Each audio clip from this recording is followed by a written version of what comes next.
May it please the court, my lady. I appear on behalf of the applicant. My surname is Baloyi, initial S, and I appear with my juniors, Mr. Tsidiso Ramokhale and Ms. Fatima Mohammed. As the court pleases. May it please the court, together with my learned friend, Mr. Siv, I appear for the Electoral Commission.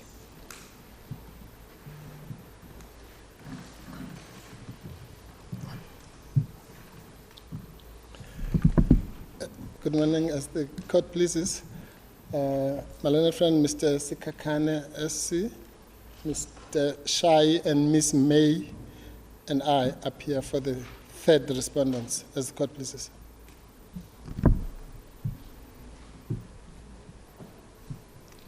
As the court pleases, my lady, our presentation this morning is divided into two. There is the first presentation is from my colleague, Mr. Ramokhale, and he will deal with the topics of urgency and condonation. We are mindful of the allocation of uninterrupted 10 minutes to make a presentation. We've agreed that we'll split it. He will have 5 minutes of that time, and I'll have 5 minutes of the time. With your leave, if he may.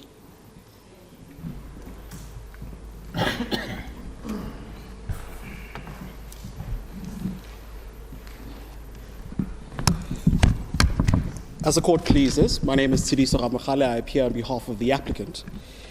As my leader has indicated, I'll be dealing with two topics. The first considers the question of jurisdiction of this court, and then the second topic I will deal with is the question of delay.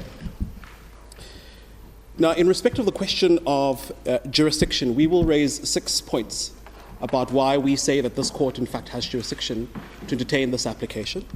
And similarly, in respect of delay, we will raise 5 points about why, on the papers presented before you, this is a matter that this court, in fact, should consider. Now, at the heart of the question about delay is whether the decisions of the CEO of the Electoral Commission are, in fact, immune from judicial review, and importantly, whether this court can operate as a court of first instance in respect of those particular decisions. The Commission's answer is that the Deputy CEO's decisions, as well as the CEO's decisions, can never, in fact, be challenged in a court. This position, we say, isn't plainly untenable in terms of the law, and we will demonstrate how on the arguments I'm about to make. But perhaps the starting point is to simply say, as the court is well aware, that there is no power, a public power rather, or performance of a public function that is immune from judicial review. And so the very notion of the arguments made by the Commission in its papers that somehow, despite the Deputy CEO or CEO's decisions being an exercise of public power, performance of a public function, there is no court that can second guess or look into that question. For the reasons, again, like I say, that we will submit, that is simply untenable. We say that the starting point in answering the question of jurisdiction is, in fact, the Constitution. And that power is set out in Section 166E, which sets out what the courts are of the Republic. And what Section 166E says is that the courts are the Constitutional Court, the Supreme Court of Appeal, the High Court, and any court of appeal that may be established by an Act of Parliament, and particularly of importance to this case, any other court established or recognized in terms of an Act of Parliament, including any court of similar status either to the High Court or to the Magistrate Court. What this means, and there are authorities that I will take the court through that actually demonstrate that on a proper reading of 166, this is a court referred to in Section 166E of the Constitution. This status is set out in 3 legislations that actually govern the ruling of the court. The first is the Electoral Commissions Act, the second is the Electoral Act, and more importantly, the Constitution. And so the first point we make is that this is a court in terms of 166E of the Constitution, and that opens up all sorts of avenues that we will demonstrate about how this court can in fact exercise jurisdiction on the application before it. Which brings us to then the second point, which is what has this court said about its own jurisdiction? We rely on the decision of this court in African Christian Democratic Party, ACDP, the 2004 decision that's cited by the Commission in its papers.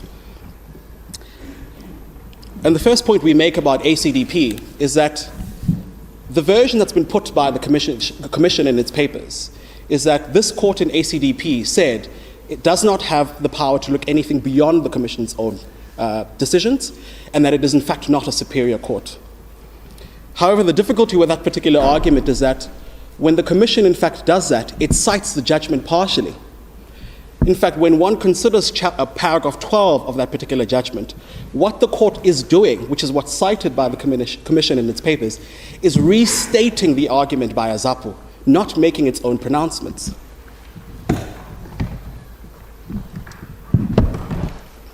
In fact, in paragraph 12, which is the part that's in fact cut off from the Commission's heads, is the court writes, Azapo's standpoint, as I understand it, is that this court is not a court of first instance.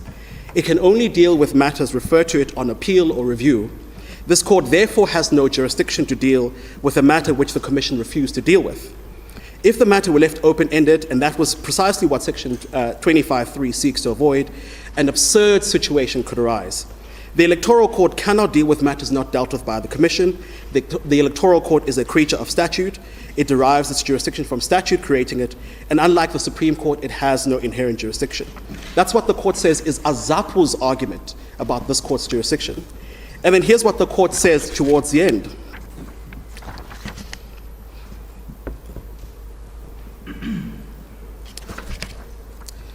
It says that the review application in the Jamie case, which is the case relied on by Azapo, was brought before a tribunal, not a court. The issue before the appeal tribunal, though in part relevant to this matter, was only related to the leading of oral evidence on a matter not dealt with by the Chief Director. Whilst the judgment is persuasive, it is not binding on this court, and as Mr. Mokotodi would have the court accept. Mr. Mokotodi did not, it appears, give sufficient considerations to the provisions of Section 20 of the Commissions Act and other related provisions. Then the court goes on to quote what Section 20 in fact says. And then it says, in short, the power of this court in electoral matters are wide-ranging. Section 18 of the Commissions Act explicitly accords it the status of the Supreme Court and now the High Court, it says. While there may be merit in the argument that it does not enjoy those inherent powers that the High Court has, it has certainly, in my view, enjoyed extensive powers in relation to electoral matters. It is the final court of appeal or review in all such matters, and it says, see Section 96 of the Electoral Act. Mr. Mokotodi rightly and very correctly conceded that his jurisdiction point had no merit and accordingly withdrew it. And then the court says in paragraph 14, part of the problem in this matter is that neither party appears to have considered the effect of Section 20 of the Commissions Act. The applicant pleaded its case based purely on Section 55, claiming relief it would appear under Section 56, contending for a serious irregularity having occurred relating to any aspect of the election.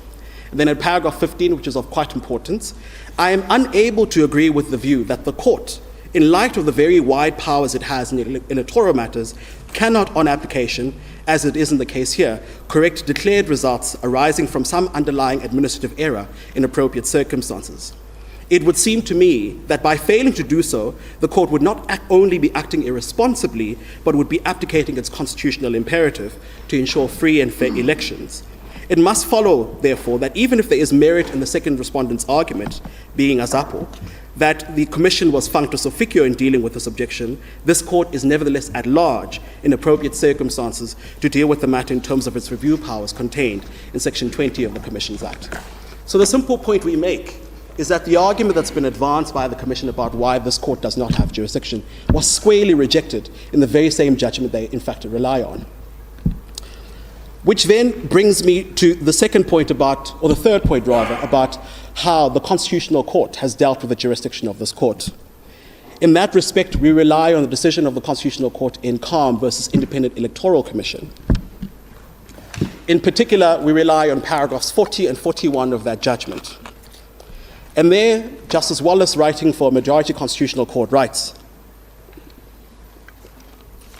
is there anything in the context that would warrant a more restrictive interpretation of the section and hence of the Electoral Court's jurisdiction?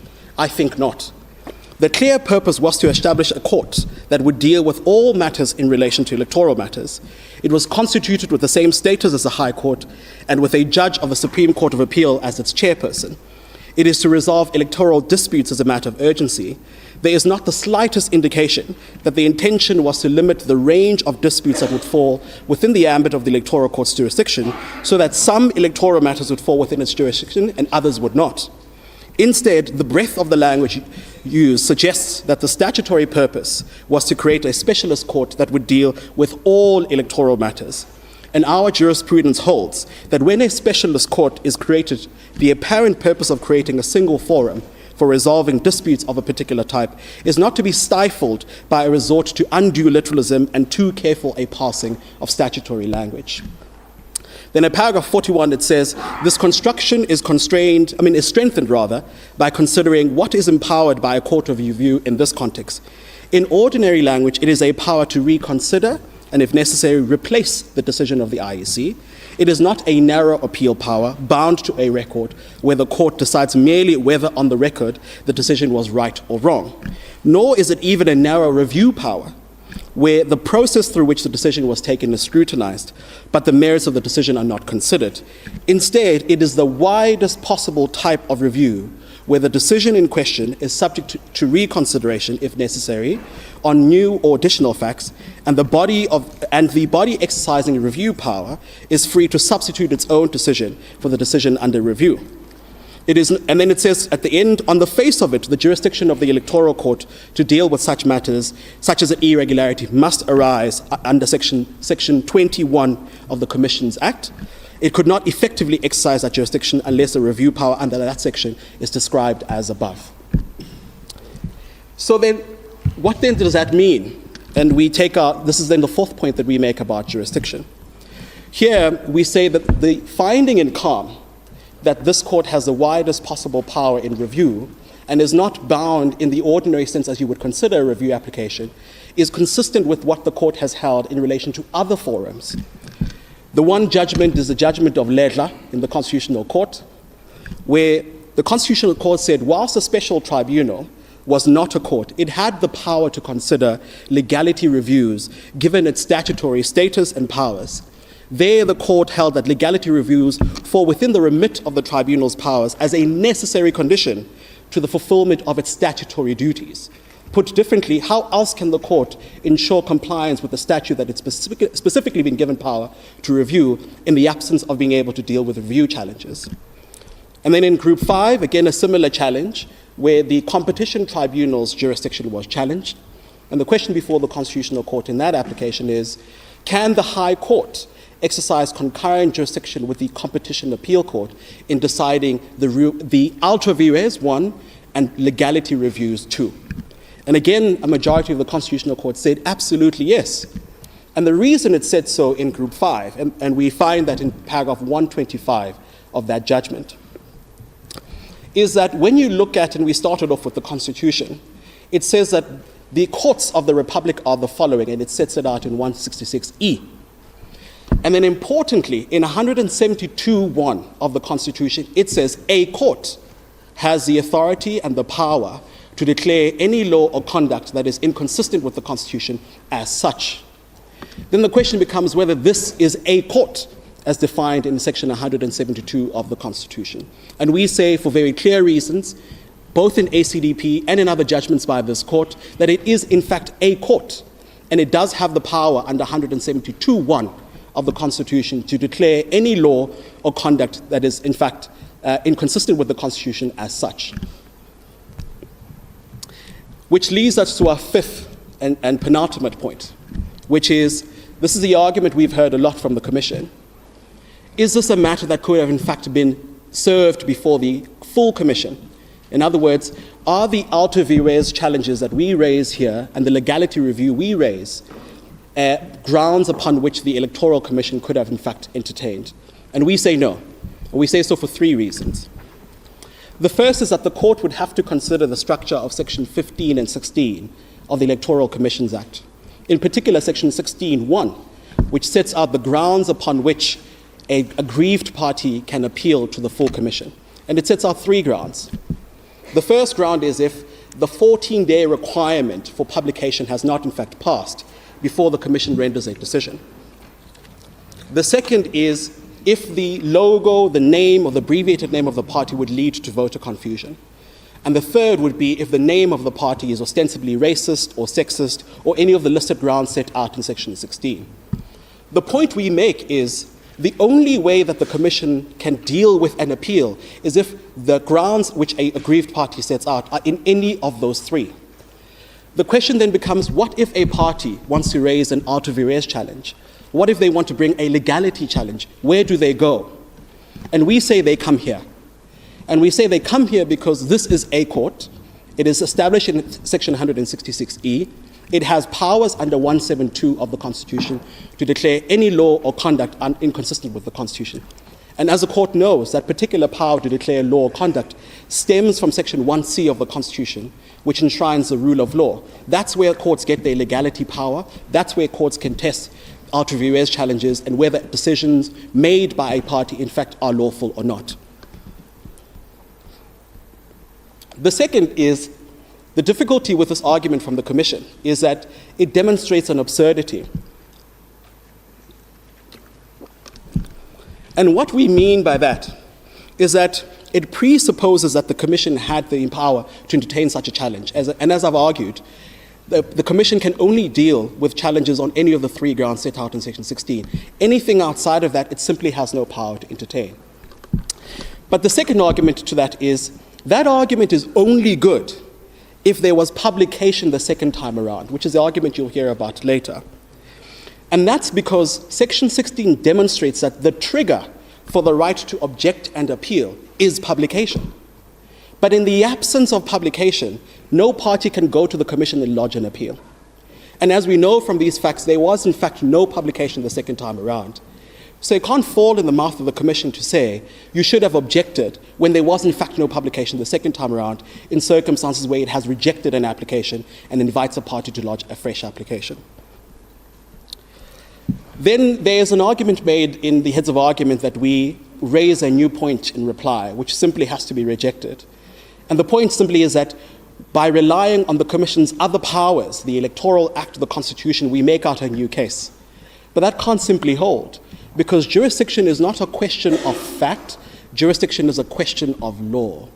And what the court does is it looks at the pleadings as pleaded, and it asks itself, on the pleaded facts, do I have jurisdiction? If we were to take the argument of the Commission to its logical conclusion, it means that where a party has not stated that the court has 172 powers, the court is simply deprived of exercising those powers. That simply cannot be, because the affidavits don't establish the law, they establish the facts. Then the last point we make about jurisdiction is Section 1691A2 of the Constitution. And what we say about this provision is that 169(1)(2) of the Constitution asks the jurisdiction of the High Court. Put differently, that the High Court doesn't have the power to entertain the kind of matter that's before the court today. This is because Section 169(1)(2) makes plain that the High Court does not have jurisdiction over constitutional matters that fall within the statutorily prescribed powers of a specialized court. In other words, you cannot go to the High Court and complain about an out of arrears challenge or legality challenge in electoral matters because this court in fact exists. That's what 169(1)(2)A actually says. And as the court knows, challenges to out of arrears, challenges to legality are in fact constitutional matters, and there's ample authority in support of that particular proposition.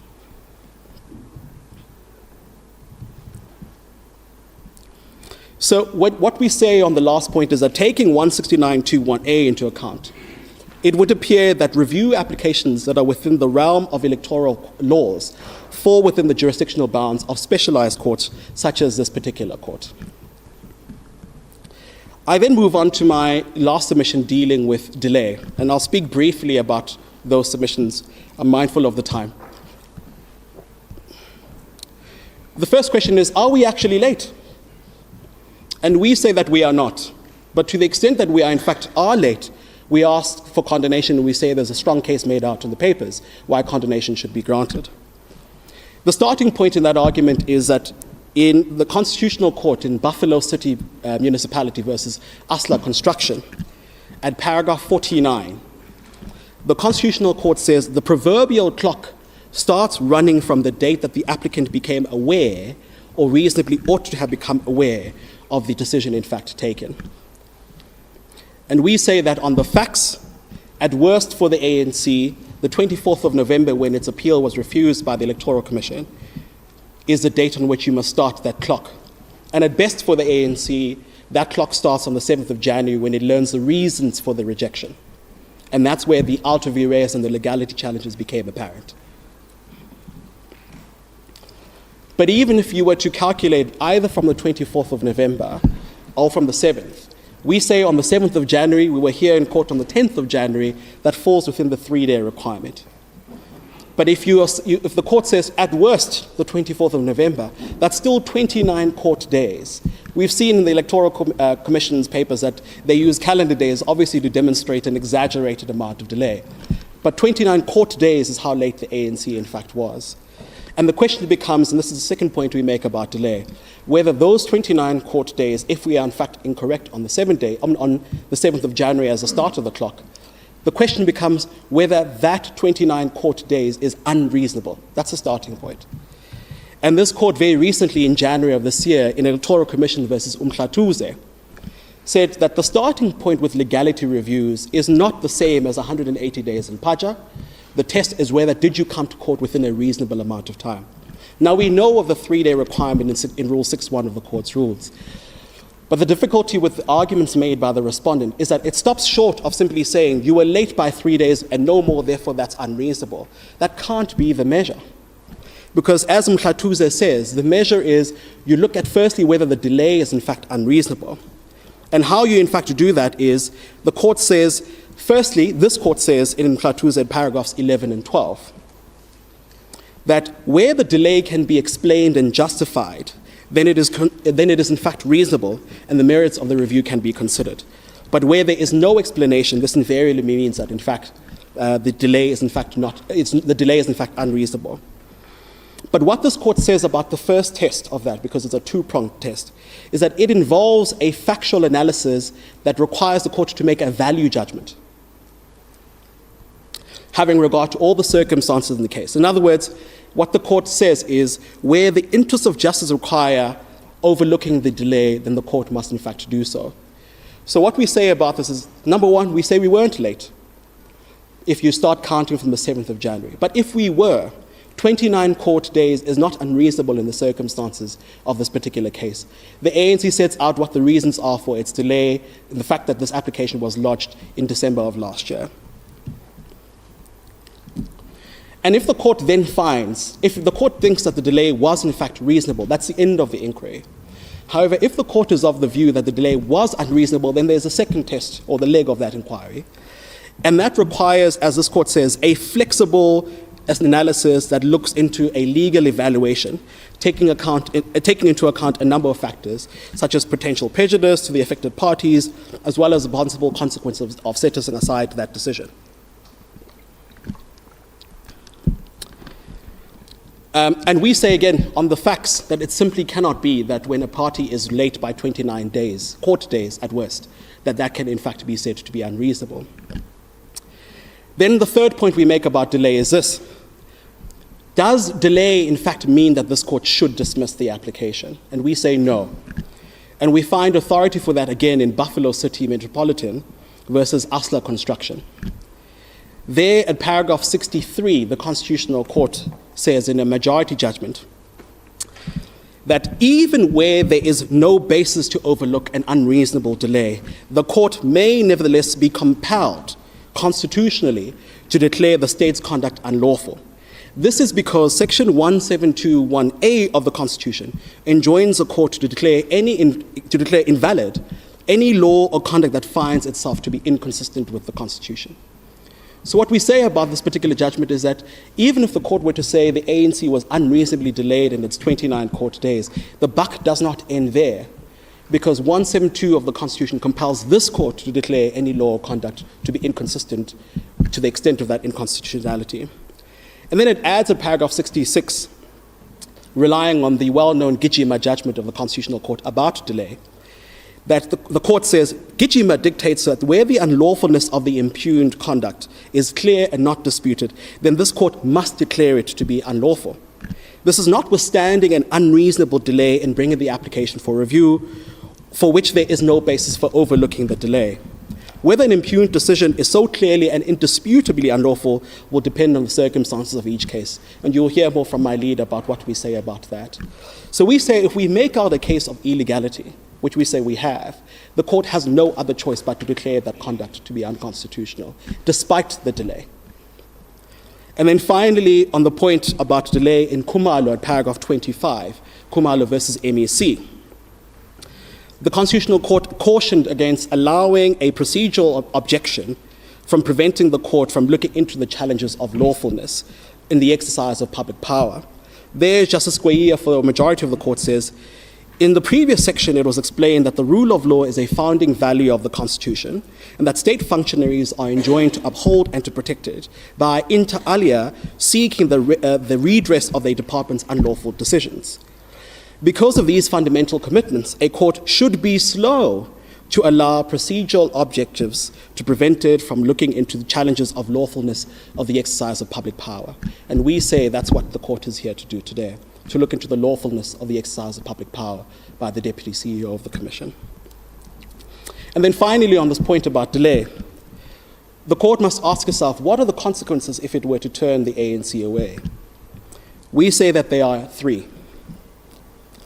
The first is, in Calm and several other judgments of the Constitutional Court, and in fact of this court, lawfulness of decision-making is placed at the center of a free and fair election. And we say that if you cast aside the rule of law, in this particular application, there is a very serious and material threat to whether the elections that we're about to have on the 29th of May are in fact free or fair. This is because there are questions regarding the legality of a party on that particular ballot and whether that party should in fact be there in the first place.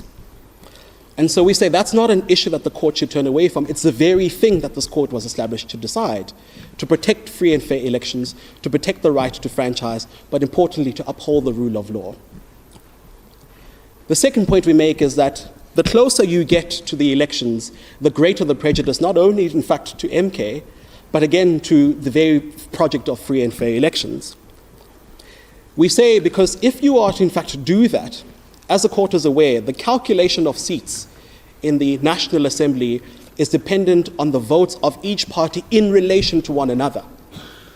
So if we are booted out and we're told this court doesn't have jurisdiction or the delay is in fact excessive, what that invariably means for us is that we will have to go to the High Court, despite the fact that we say on 169 of the Constitution, the High Court doesn't in fact have jurisdiction. And if the High Court were to rule in our favor, the invariable position on 172 is, one, it will have to declare that law or conduct to be unconstitutional, and two, it will have to attempt to unscramble the egg after the 29th of May. And we say that is an undesirable position because invariably, if the calculation of seats in Parliament are dependent on how each party performs in relation to one another, if you take out MK from that particular equation, the entire equation would have to actually start afresh. And we say that's an untold consequence the court should in fact try to avoid. And lastly, and perhaps the most importantly of all of these, is the Commission tells you in their answering affidavit, and you'll find that at page 87, paragraph 47.2, that this is how they always do things, that they consider supplemental application, whether they meet the requirements or not. And we say that there is absolutely every need for this court to decide on the merits whether the way in which the Commission has exercised its power is the way it should always exercise its power or not, where it considers supplemented application. There is a need to provide the Commission guidance on that aspect, particularly because I think they touch 3 or 4 examples where they've done it with other parties. So if we are correct that the way in which they've been exercising that particular power is unlawful, there's a need to stop that now. Because it's not just about this election, it is about every by-election, every local government election, every municipal election, every provincial election, every national election thereafter, if the way in which the Commission has been exercising its power, which we say is unlawful, continues. So there is every need, we say, on the papers before you to consider the application. We say that the court amply on 5 points that we make has jurisdiction. We say on delay that it's one, we're not late, but to the extent that we are, it is not unreasonable on an assessment of this court's authority. But in any event, even if we are in fact late, it doesn't mean that the application is dismissed. You must still declare the law of conduct unconstitutional because 172 enjoins the court to do so. Milady, those are all my submissions. Mr. Ramukhali, your client is contending for both urgency and condemnation, and you seem to have argued the 2 points in one stroke when the tests for each is different. So I just want to clarify if you're still persisting with the urgency argument, because you focused on the condemnation leg. I'll make 2 points about urgency, and I'm mindful of time. The first is that the statute expressly says matters of electoral matters are inherently urgent. And we said the statute already gives an indication to the court how we must in fact deal with this matter.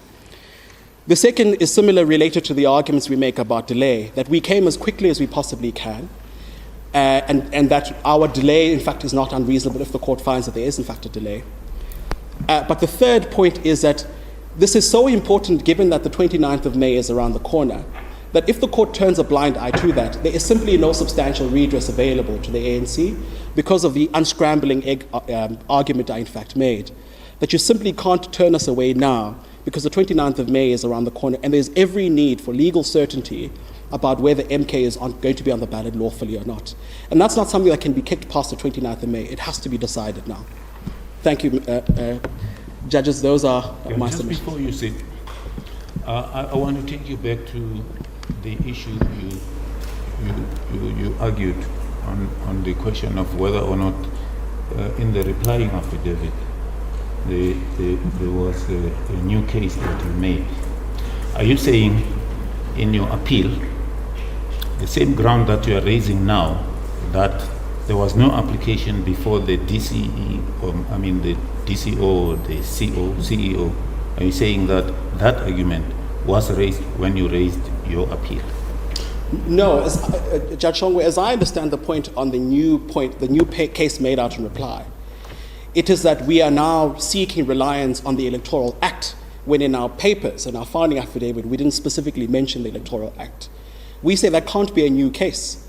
It's common cause across all parties that the ANC did not, in its appeal to the Commission, raise the alter vires challenge, raise the legality issues. These are issues being decided for the first time by this court. The argument in the heads of argument is, by relying on the powers of the court in the Electoral Act, we make out a new case on jurisdiction. We say that's not in fact the case.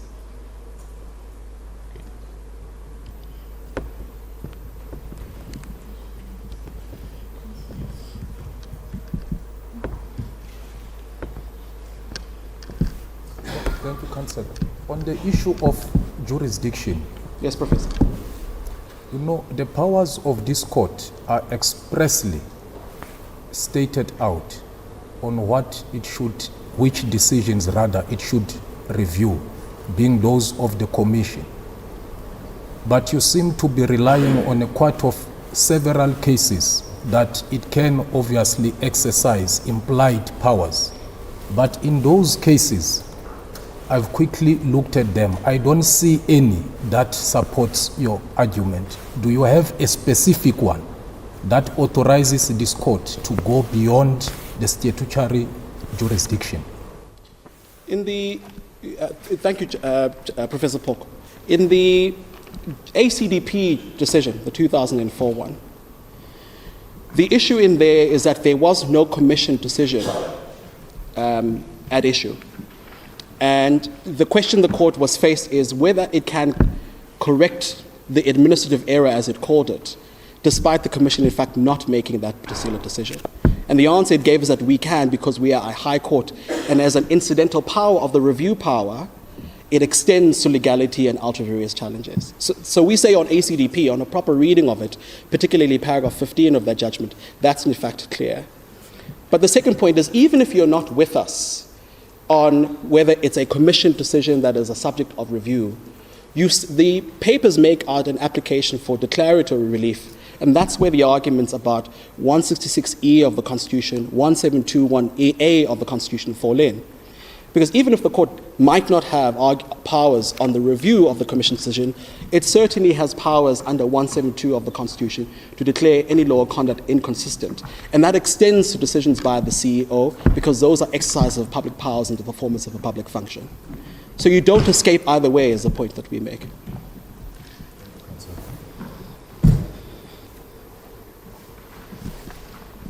Thank you. Thank you. I'm indebted to the court.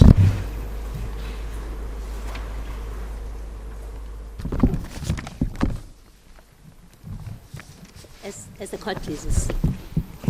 My lady, my task is to deal with the merits of our application that is serving before you. And perhaps it is important to start off with making it clear, to the extent that there may be some uncertainty, especially between us and the second respondent, that the dispute that is before the court, it's a dispute between the applicant and the IEC/deputy CEO. That's what this dispute is about. We don't seek any relief against the second respondent. And the second respondent is cited because of the interest that it has in the matter. But they are not the target. We're not criticizing them for what they have done. We are criticizing the DCEO, the Deputy Chief Electoral Officer. That's where our criticism lies. And the criticism is he did not exercise his powers lawfully. That is the criticism.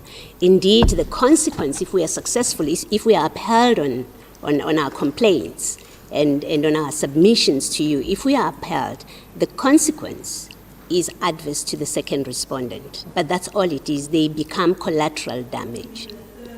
The third respondent, I do apologize. Yes, indeed, the third respondent.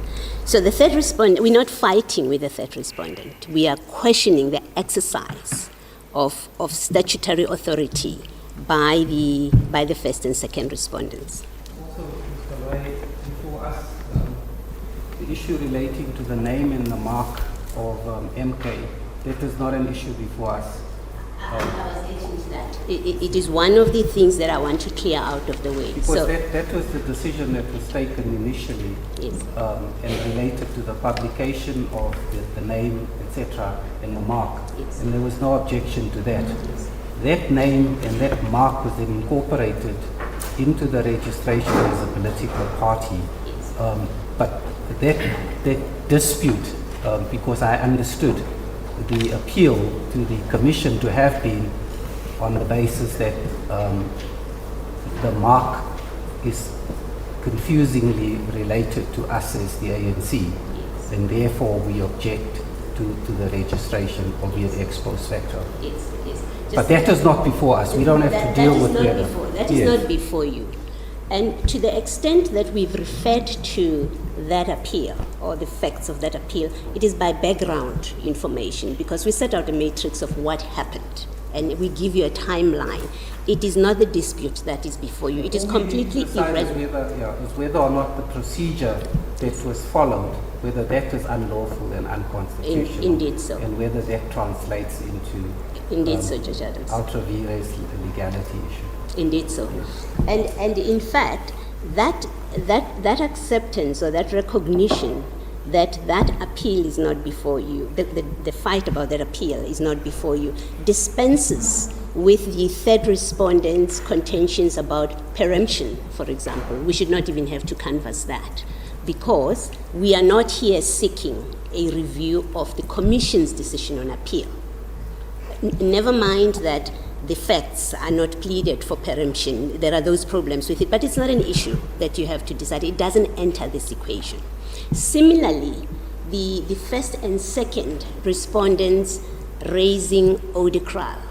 They raise it, they're entitled to raise it only if we were here about the dismissal of that appeal, about the decision of the Commission to appeal that decision. Then they would say, in fact, we even have a ready answer for that. They would raise it and we would say, but that's exactly why we are here. If we were here about that appeal, we would say, that's exactly why we are in this court. It's because eau de Cral says that decision stands until it is set aside by court. But it doesn't enter the picture because we are not here about that appeal. And all that is said in the papers about the appeal and the decision of the Commission is irrelevant for purposes of consideration, of determination of why we are here before you, of our application.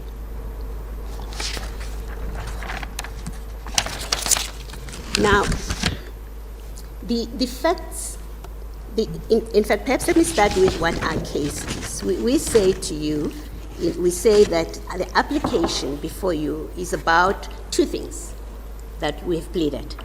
It is the exercise of the power to approve the registration of the third respondent after the Deputy Chief Executive Officer had made the decision to reject that application. That's the first issue. The second issue that we have pleaded as a complaint for determination is about a defective Section 15.4a notice, where we say it doesn't comply. We don't persist with that leg of the argument, so you will not hear any submissions from us on that. Now, and we set out in our case, we set it out in the founding affidavit at paragraphs, and I'll just mention them for noting because of the constraints of time. We set out at paragraph 11 and 12 of the founding affidavit what it is that brings us here. And then in paragraphs 19, 22, 68, 70, 71, 72, 75, 76, and 77, we set out the facts, the complaints that we are raising, and why we say the decision that the registration is liable to be set aside. It is in those paragraphs. And at paragraph 20, we say there was no new application before the Deputy Chief Executive Officer to decide. And then at paragraph 20, we say insofar as he gave the opportunity to supplement that application that has been rejected, he acted ultra vires powers. Now, the facts, the relevant facts are largely common cause. And it is this.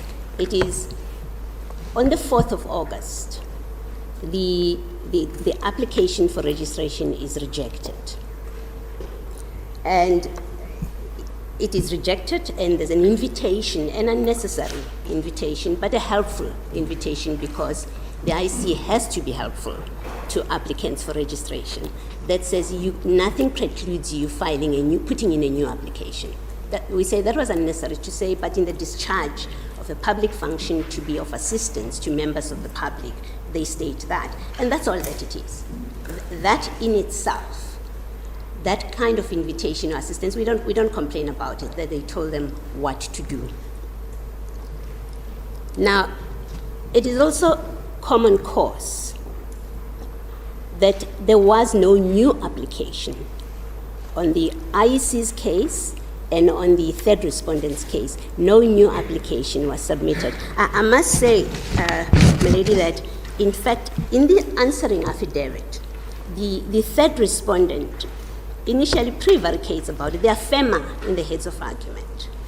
But in the answering affidavit, they speak of it as whether it's a new application or a supplemented application. They quite noticeably do not commit to what it is that was before, certainly not in the answering affidavit. But they do in the heads of argument. They say, well, we supplemented. So we know there was no new application. We know we know from the IEC that it considered a supplemented application, not a new application. And the supplementation, which is the word that they use, the supplementation is the replacement of signatures that according to the letter of 4 August appear to be fraudulent signatures.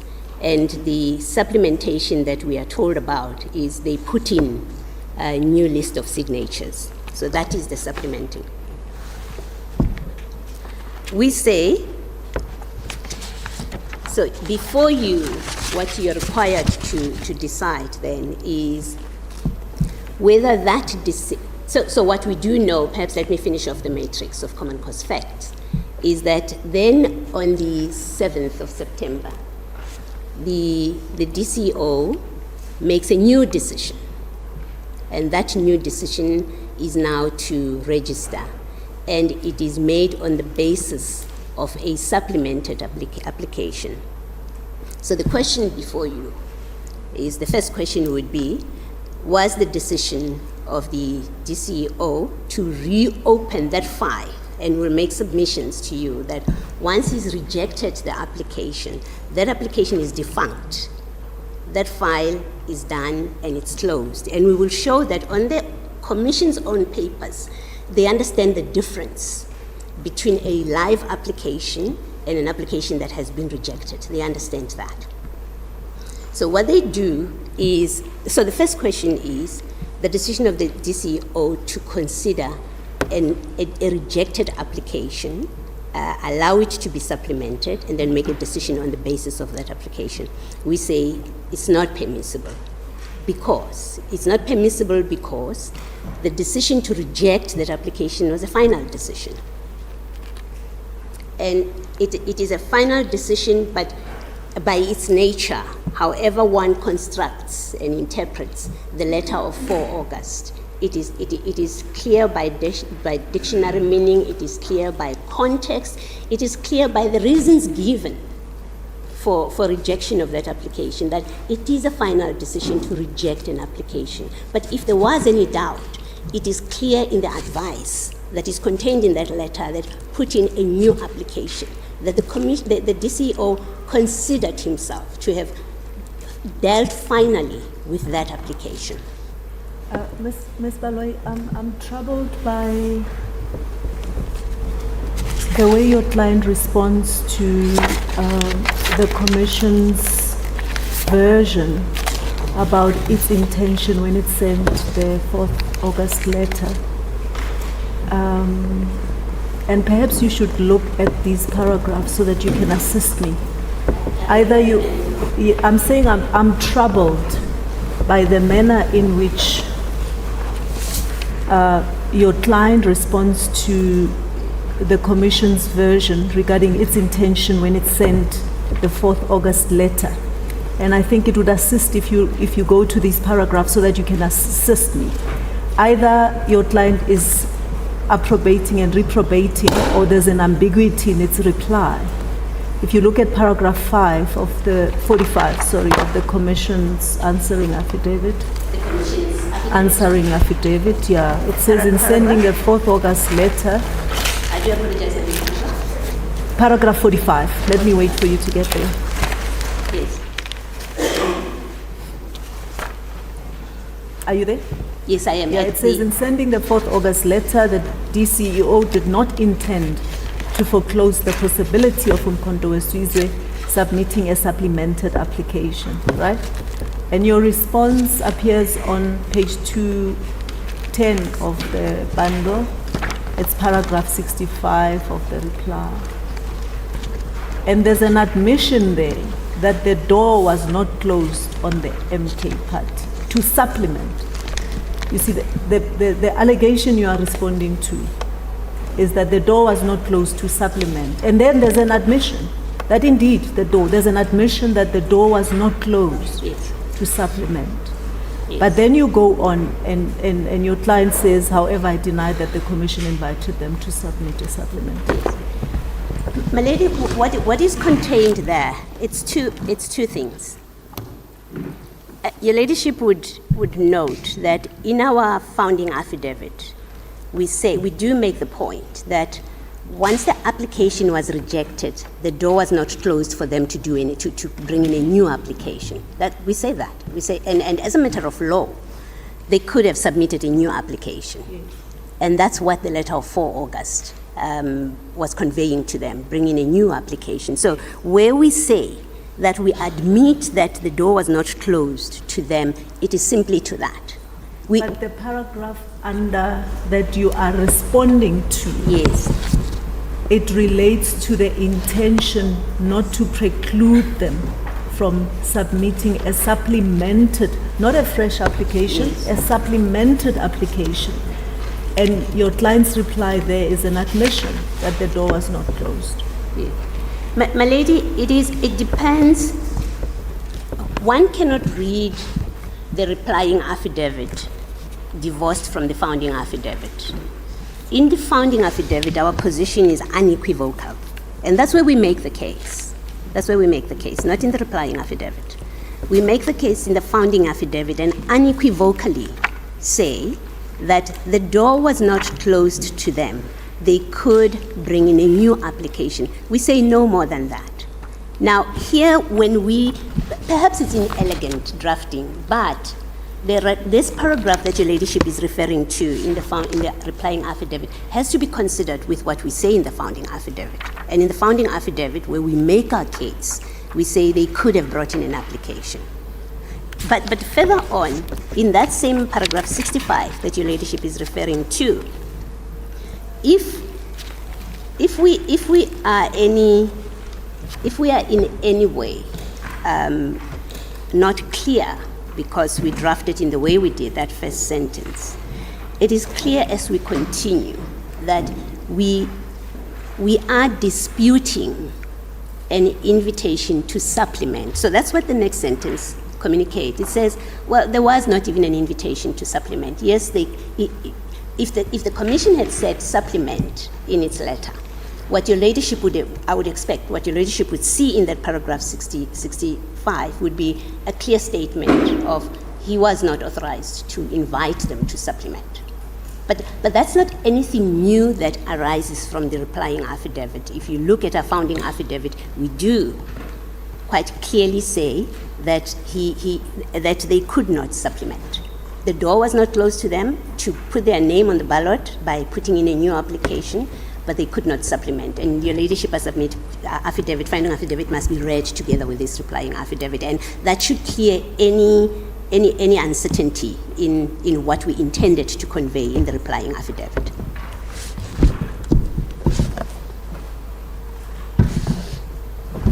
Perhaps before you move on, I've got another question for you. I should raise it now. There's a point your client takes about the lack of a distinguishing mark in the third respondent's application. The lack of? A distinguishing mark. Yes. In the third respondent's application that was submitted to the commission. The application appears at page 111 and 112 of the bundle. It appears to be a copy. So I just want to clarify, perhaps this question I should leave to the commission and the third respondent. Perhaps I should clarify if you are persisting with that point. Are you persisting? About the absence of a distinguishing mark? Yeah, in the No. application. No. You are not persisting with that my point. lady, it falls under the complaint about the notice that the Section 45 Oh, I see. notice was non-compliant. I see. We have You're not abandoned persisting with that complaint.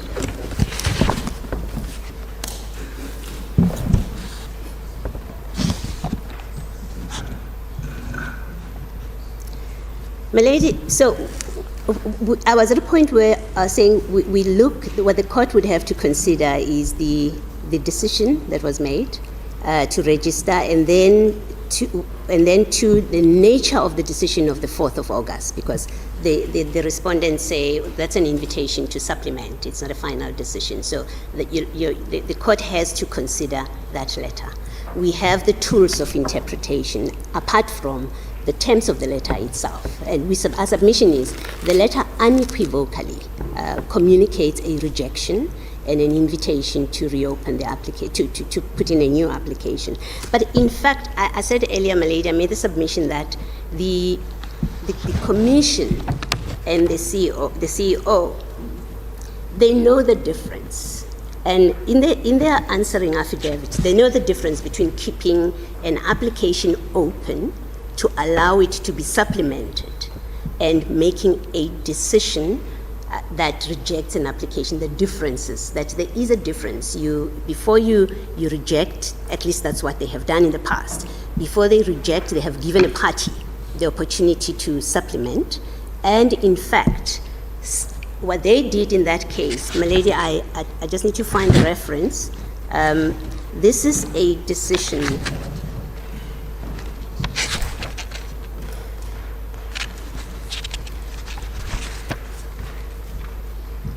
Yes, this is a decision in an email. If your Lordship would go to page if the court would go to page 121 of the bundle, this is the Commission's answering affidavit.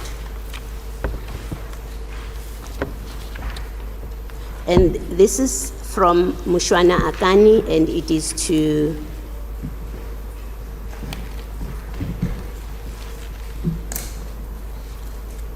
yes, it is to Mr. Jabulani Khumalo. And this is sent on the 22nd of June, 2023. It says, your application for registration of a political party refers.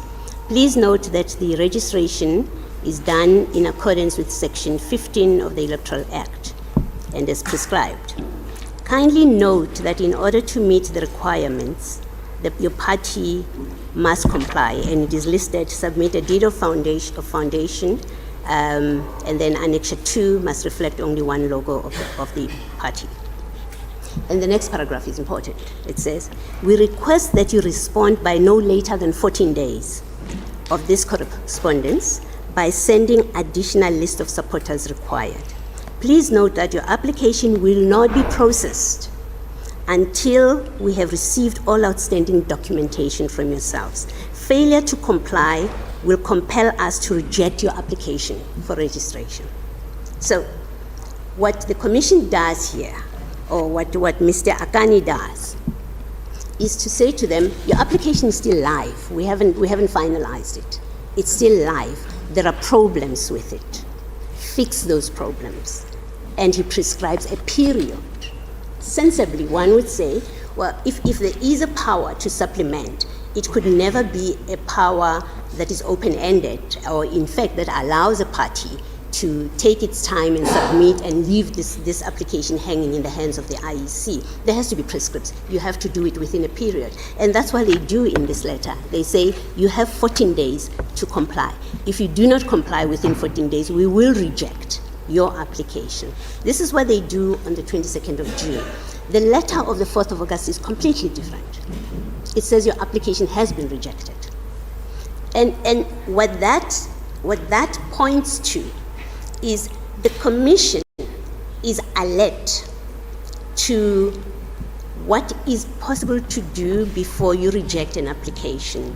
And that which they do here is to keep the application live. And they say so in so many words. They say, we will hold it, we will not process it until you have submitted, and if you don't submit, we will reject the application. So the new explanation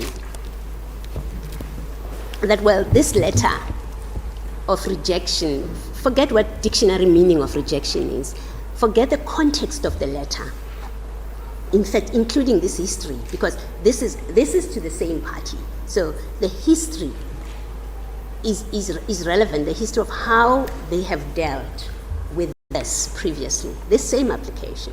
They have told them, if you don't do this, we will reject your application. And they proceeded to do that. Is that similar to giving them an opportunity to supplement? In this letter, indeed so. We say, in this letter they say, we don't have I must say, Judge Chongo, we don't have the full history of this and what is behind it and what was submitted. Yes, but the content of what you are reading now, they're giving them an opportunity to supplement. Indeed so. So the CEO or DCO has some kind of discretion.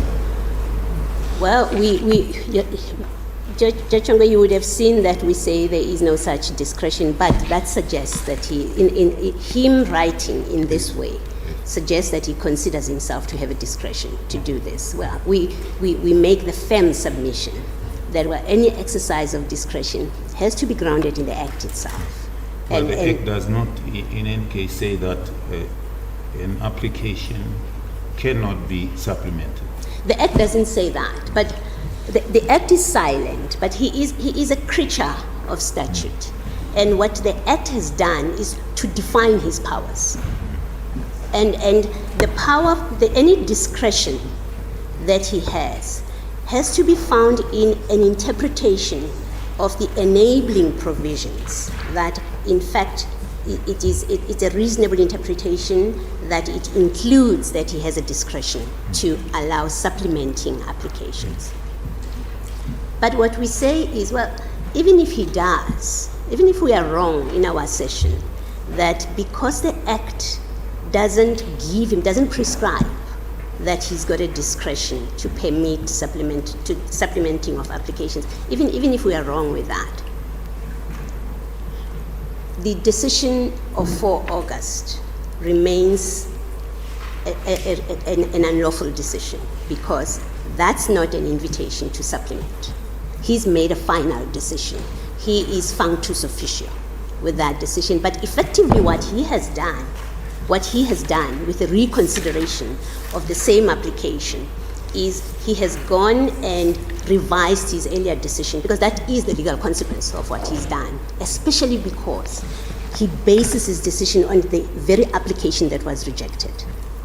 So what he's done is, I think an example would be, maybe practically what would happen is when an application is rejected in the public sector, is it would be marked rejected. That's one picture that one has in mind. It would be marked rejected and it would be filed away. Even if it's not marked rejected, it would be filed away because it's done, it's finished.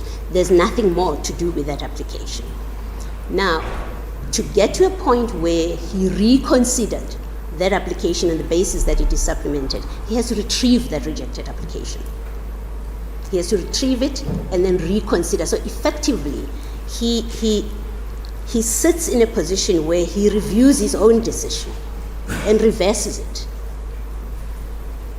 because that's effectively what he has done. So we say he's not authorized by the Act to do that. That decision was done, that application became defunct. There was no application before him for further consideration. An application would come before him if a new application was filed, as he advised the third respondent to do.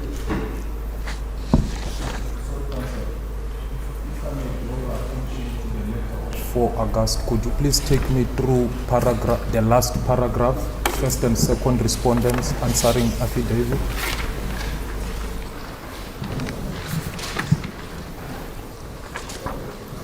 Professor, you say I should look at the last paragraph. The last paragraph. Yes.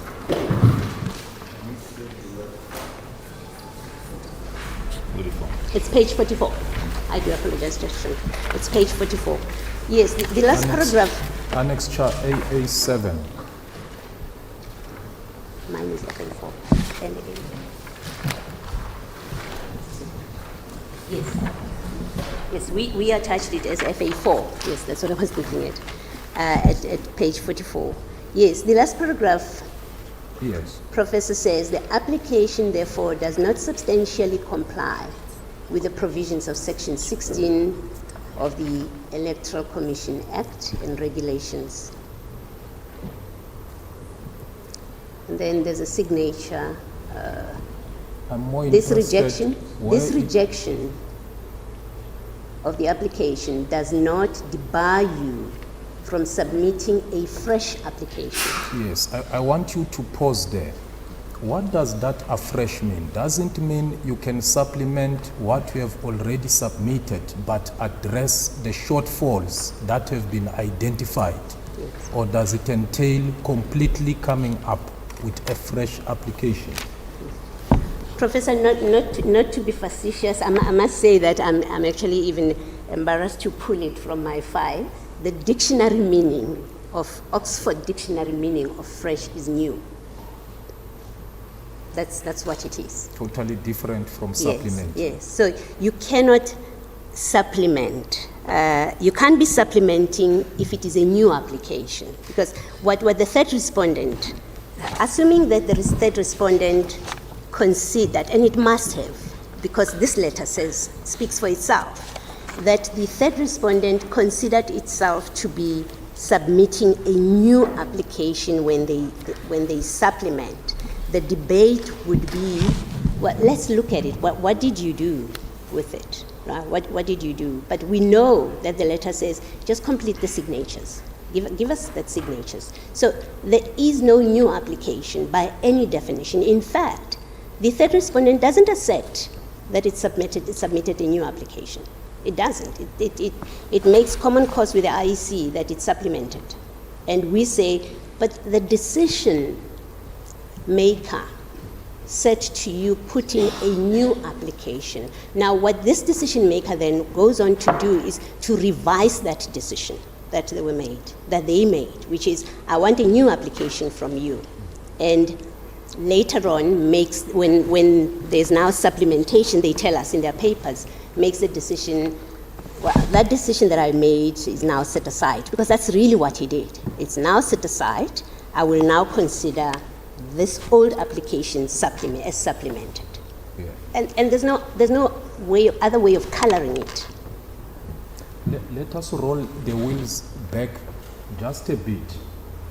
The 1st of June 2023, when an application was made and there was an opportunity to make objections.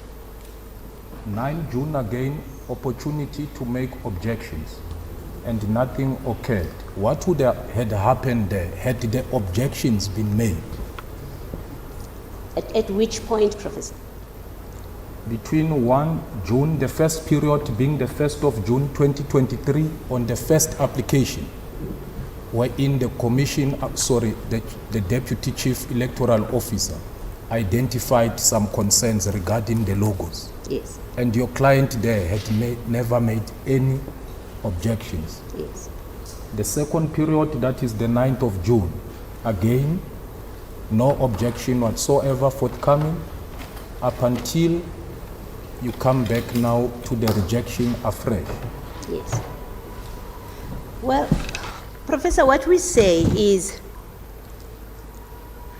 that we did not object in the first and second notices is of no consequence to the application that is before you.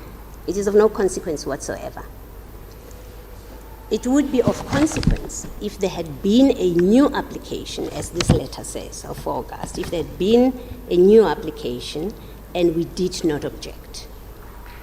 If a new proper application as required by Section 15, which means they would have had to publish the notice, they would have had to submit a new set of documents. By new set of documents, I include that they may well have wanted to run copies of the same old set of documents that are now complete and submit this to the commission.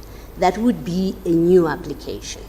We would be entitled, if we have good grounds, we would be entitled then to object in that 14 days period. If we did not object, this is a new application, if we did not object, that question would arise. The question would arise for debate, that why are we here if we did not object? We may well have an answer. We may well have had an answer, and the answer would probably have been that, well, that he, in fact, I think it's in fact, let me take a step back, Professor. I think what we have before you today is a complaint about which we could not object. It was incapable of an objection. If for no other reason, for the reason that it was not published, this application. So we are not hit by the inability to object, because you can only object when you have notice, when you know this is the application, have you identified grounds for objection. So we could not have objected to this application. So the history of not objecting is irrelevant with respect. It's irrelevant because that has nothing to do with the application that is presently, or the complaints that we are raising before you, but it is also irrelevant because the grounds on which we rely, we seek a review of a decision. But that decision is a decision that is made after the expiry of the objection period anyway, by its nature, because the period runs 14 days for objection. The commissioner, the electoral officer doesn't receive an objection. He assesses the application, as in this case, assesses the application and decides it does comply, right? It does comply, and let me register them. Our complaint arises only at that point, how he came to make this decision.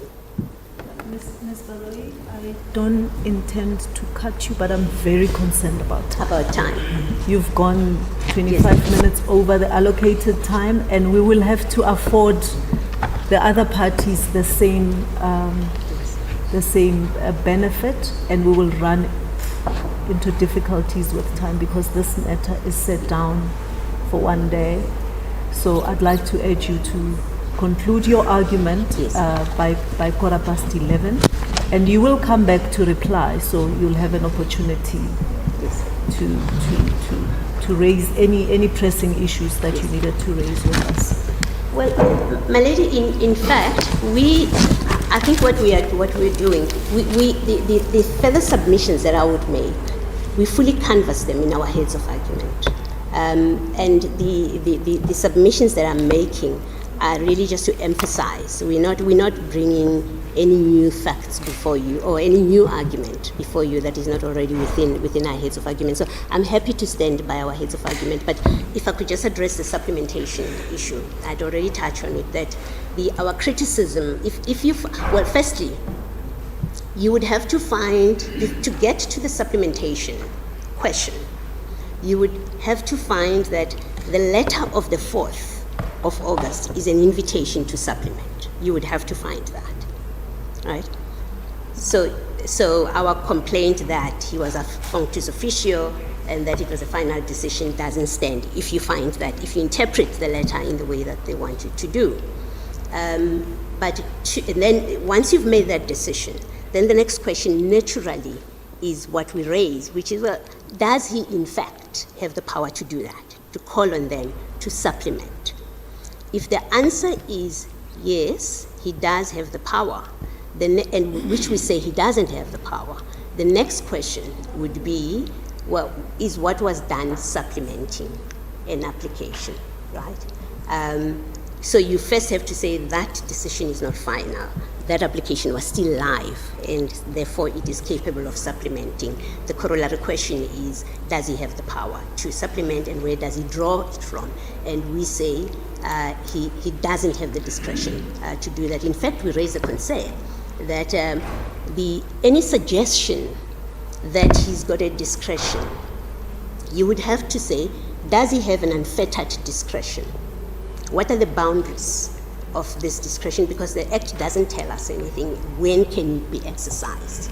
Does he have that discretion? What is the breadth of that discretion?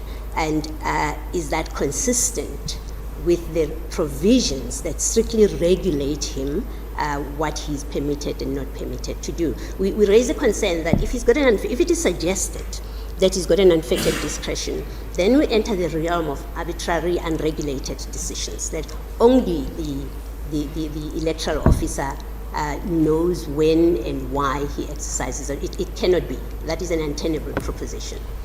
Finally, my lady, I need to make the point that the explanation of this letter, it doesn't fall in the mouth of the third respondent to offer any explanation about the interpretation of this letter, because it requires getting into the mind of the author of the letter. We know Godan versus EFF tells us that it is the decision maker that must explain their decision, that provides reasons for their decision. So the third respondent, it doesn't lie in their mouth to explain what this letter means. It's irrelevant that they understood it to mean contrary to what it says on its terms. And we submit that, in fact, it is convenient and opportunistic for them to say, we understood it to mean what the Commission is saying in its affidavit. It is for the Commission to explain the decision. But in fact, in this case, the decision, in fact, the decision to reject, but not to reject, to afford the opportunity to supplement and put it in this way, and what was intended with it, in this case, we say it has consequences, that the person that is providing this explanation is not the author of the letter, is not the decision maker. We have Mr. Mamabulo who didn't make the decision. So before you the court doesn't have an explanation from the decision maker and the author of the letter to speak to this explanation or this interpretation and what is supposed to have gone into the thinking of why I'm giving them the right to supplement and I'm doing it in this way. My lady, those are my submissions.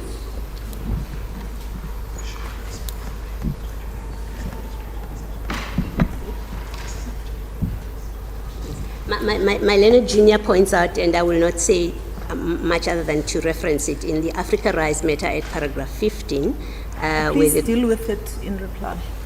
Please deal with it in reply. Yes. So what it is... Ms. Baloyi, I'm trying to stop you at this point. Please deal with it in reply. I'm sorry, my lady. Yes, I didn't understand. Yes. Well, finally, my lady, we submit that we have made a case for the relief that we seek, which is that the decision, for the reasons that we have stated in our written heads and in these submissions, the decision stands to be reviewed and set aside. That's one. Alternative relief of a declarator, that you must find that the ADCEO acted ultra vires his powers when he gave the authority to supplement, as the court pleases. Thank you. We are going to take the tea adjournment at this point, Mr. Mutau, for 15 minutes, and then we will hear you when we come back from tea. Thank you.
seeking a legality review, right? You're seeking a legality. Am I not audible?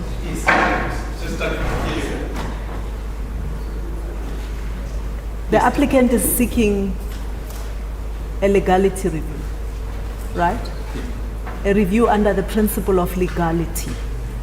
Now, if we are with the applicant in relation to the review relief, that cannot be the end of the matter.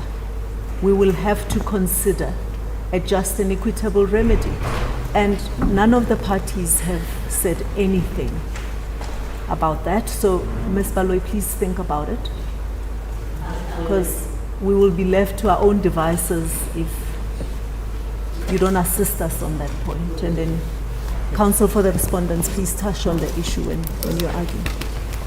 And, my lady, just immediately on that point, it is also open to the court to do a two-stage process, a la all pay. The court can invite whatever necessary material for purposes of determining a just and equitable remedy, which would of course be fact dependent, etc., etc. And there are no facts that have been canvassed also in the founding papers that required that such a case be met. But that would not be the end of the case. The submission is that it will be open to the court to implement a part 2, as it were, which is just an equity or just an equitable remedy based, and invite the parties to put up whatever material in support of whatever contentions that they may put or contend for.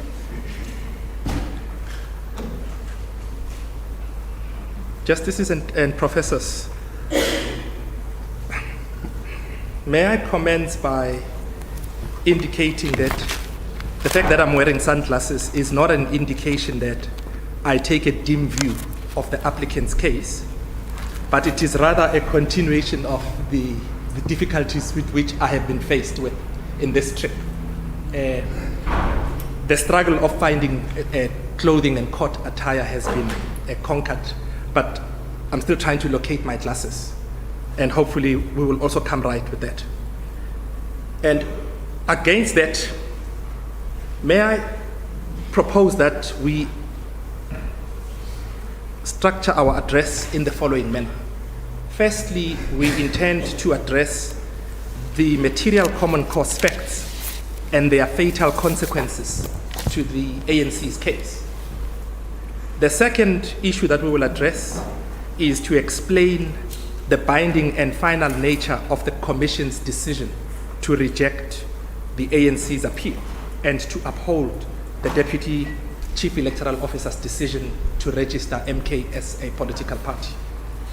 The third is to analyze the ANC's pleaded case on jurisdiction, and in this regard, we will indicate why it is that there is a new case that is made out in reply. And if I can just foreshadow that part, there is a new case that seeks to rely on Section 21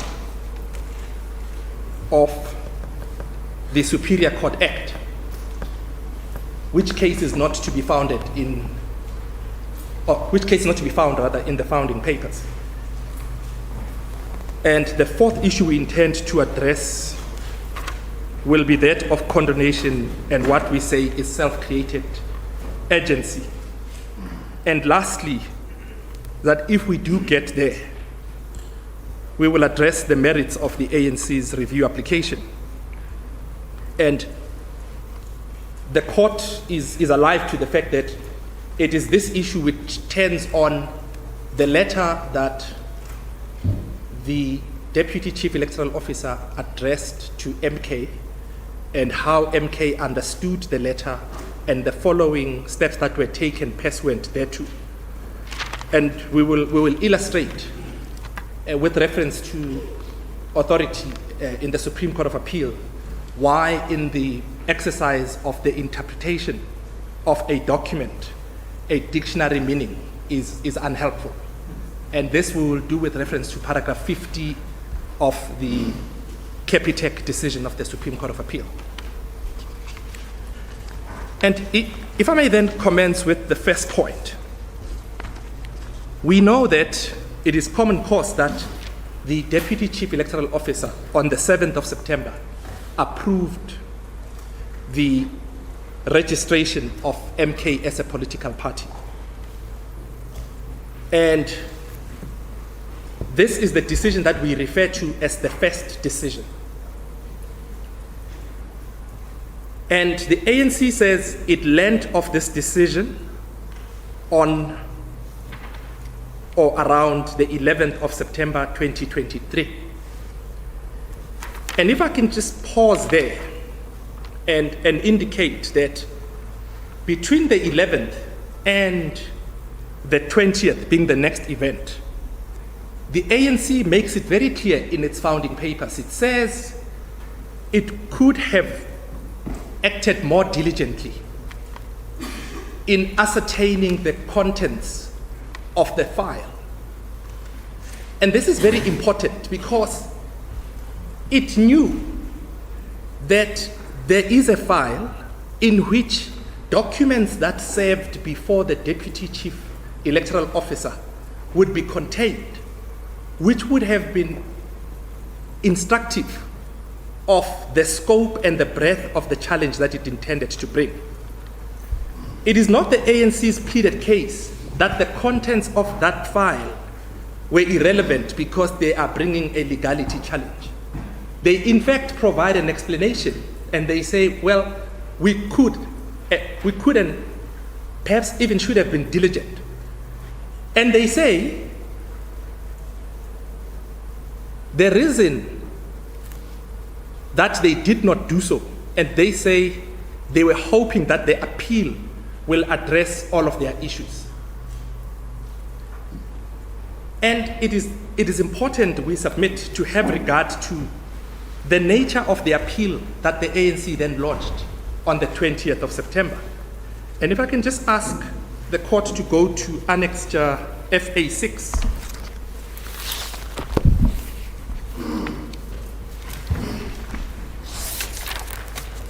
It is in paragraph 48. Can you give us the paginated page It's number, page please? 48, my lady. 48.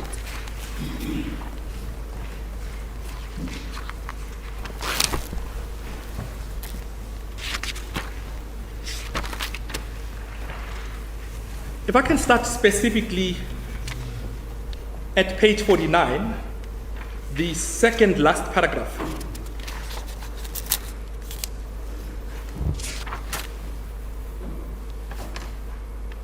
The ANC writes in its appeal, accordingly, for the reasons set out above, the ANC appeals to the Electoral Commission in terms of section 16(2) and 3 of the Electoral Commission Act to set aside the decision of the Chief Electoral Officer to register Umkhonto weSizwe party as a political party.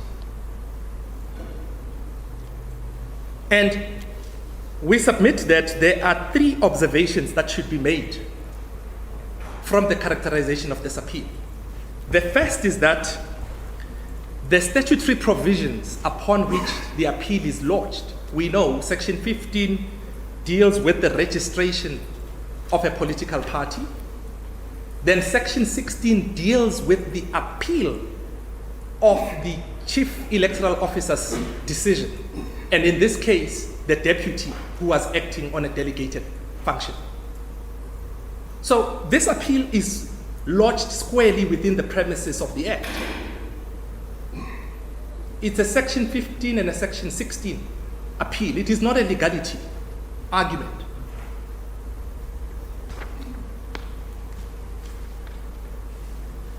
And this discipline to remain faithful to the papers is what will illustrate that what we are about now, it is the lawyer's intervention at a later stage to recast the case from what was served before the appeal process, and the outcome that is given relates to that particular process that was given. And perhaps for purposes of completeness, before I go to the second observation, if I can ask the court to turn back to 48. The second unnumbered paragraph, in express terms, the appeal says, Sections 15 and 15A of the Electoral Commission Act empower the Chief Electoral Officer to register political parties subject to certain requirements. So we know this is a dispute about the registration, the decision which was taken to register a political party within the premise of Section 15. And the appeal is then a Section 16 appeal to impugn that decision. Then, if I may proceed to the second observation from the second unnumbered, the second last paragraph on page 49.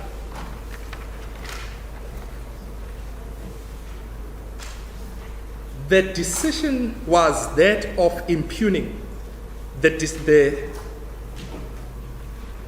appeal was intended to impugn the decision of the Deputy Chief Electoral Officer, which was the registration of MK as a party. And the third aspect is that the ANC was conscious and alert of the fact that there is a delineation of duties, powers, and functions. And it was quite aware that the next step in challenging the decision of the Deputy Chief Electoral Officer was by way of invoking a statutorily prescribed appeal mechanism, and which is what the ANC did. Because they knew that they could not bypass that jurisdictional demarcation, or the principle of jurisdictional demarcation, by invoking the court's jurisdiction directly. So we are faced with a case where the ANC faithfully followed the architecture and the scheme of the Act. And that discipline that was followed by the ANC yielded an outcome by the Electoral Commission, which outcome was to reject the appeal and to uphold the Deputy Chief Electoral Officer's decision to register MK as a party. And it is this delineation of functions and responsibilities that the ANC appreciated, which we submit cannot be abandoned midstream. It has to be followed through, because as a matter of fact and as a matter of law, having engaged the Electoral Commission's jurisdiction of appeal, or the Commission's appeals jurisdiction, it is not for the ANC to ignore the decision of that process that it followed. It cannot be correct and it cannot be permitted that once faced with that decision, a party would then elect that it is not going to impugn that decision. We know that in administrative law, there is a tried principle that in a multi-decision making process, a party has to target the correct decision. If one were to ask, which decision has direct and external legal effect, which, on the strength of which MK enjoys registration, and on the strength of which the ANC's appeal decision was rejected, it is the decision by the Commission. And we submit that the decision to treat that decision of, or rather the election by the ANC to treat that decision by the Deputy Chief, by the Commission, as if it does not exist, poses for the ANC an irremediable difficulty, or rather an insurmountable hurdle. And it is that palpable infirmity that lies in that case, which we say, for the submission that we're also going to point to with regard to the allocation of duties and responsibilities, that the other interesting topics about the letter and what the letter means and in whose mouth does the definition or the intention lie to clarify, that fascinating as that debate might be, we submit it's a debate for another day. Doesn't pose any controversy. here because there is a decision that was taken by the Commission which has direct and external legal effect, which remains valid and binding until it is reviewed and set aside. And it is inexplicable that the ANC then decided not to challenge that decision. And we say what makes it even more inexplicable is if we can just ask the court to turn to the heads of argument of the ANC.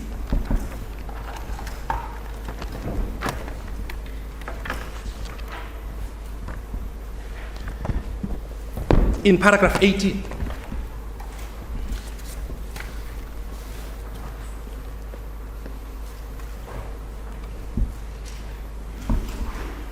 and the court will recall this submission is made under the rubric of the court's jurisdiction. And in paragraph 18 they say, it is only the chief electoral officer that has the power to register a political party.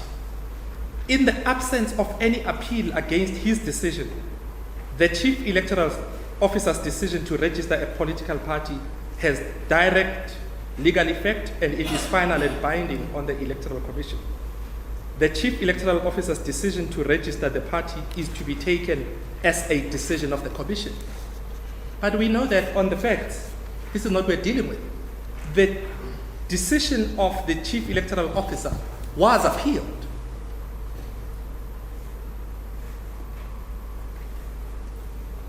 And because it was appealed, we're not in the realm of the basis upon which the court's direct jurisdiction bypassing the Electoral Commission's decision is sought to be invoked.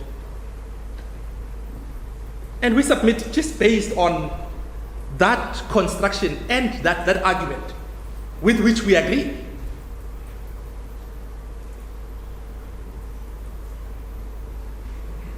That we submit should be the end of the matter. The fatal error in then abandoning the decision that it received from an appeal in circumstances where they say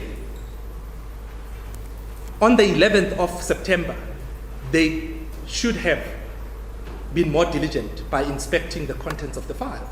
Because had they done so, they would have then have established the full ambit of what should be appealed. So if I understand you correctly, Mr. Mutau, you're saying by impugning that decision, they should have come to the Electoral Court by way of an appeal. But targeting the correct decision. Yes. Because the facts are, they didn't simply upon receipt of the Deputy Chief Electoral Officer's decision come to this court. They took an extra step of seeking to impugn that decision with reference to the provisions of the Act, 15 and 16. And they got a decision which was unfavorable. So to completely ignore that step in that process is legally impermissible. And these arguments about whether ultra-virus and whether this power can or cannot be exercised, it doesn't arise if an incorrect decision has been attacked. I mean, there are plenty of decisions. We didn't cite them in our heads, but one of them that comes to mind is the decision of SAO. It's paragraphs 41 and 45 of that judgment. I'll ask my lady junior to get me the citation. But it is an uncontroversial proposition that in a multi-stage disciplinary making process, you have to target the right decision. And we do know of the trite principle that even with a remedy of a declarator, it's got to be sought in the right proceedings by the right party at the right time. So you cannot, as it were, simply seek to invoke the jurisdiction of this court because it has a similar status as that of the High Court, when it is not a division of the High Court. And with reference to ACDP, to which I'll return at the moment, the point that is made by the court in that decision is that there is no component of an inherent jurisdiction that is enjoyed by the Electoral Court. So inasmuch as it has the standing of a High Court, it doesn't have that electoral it doesn't have that inherent jurisdiction because it is a creature of statute with reference to Section 20.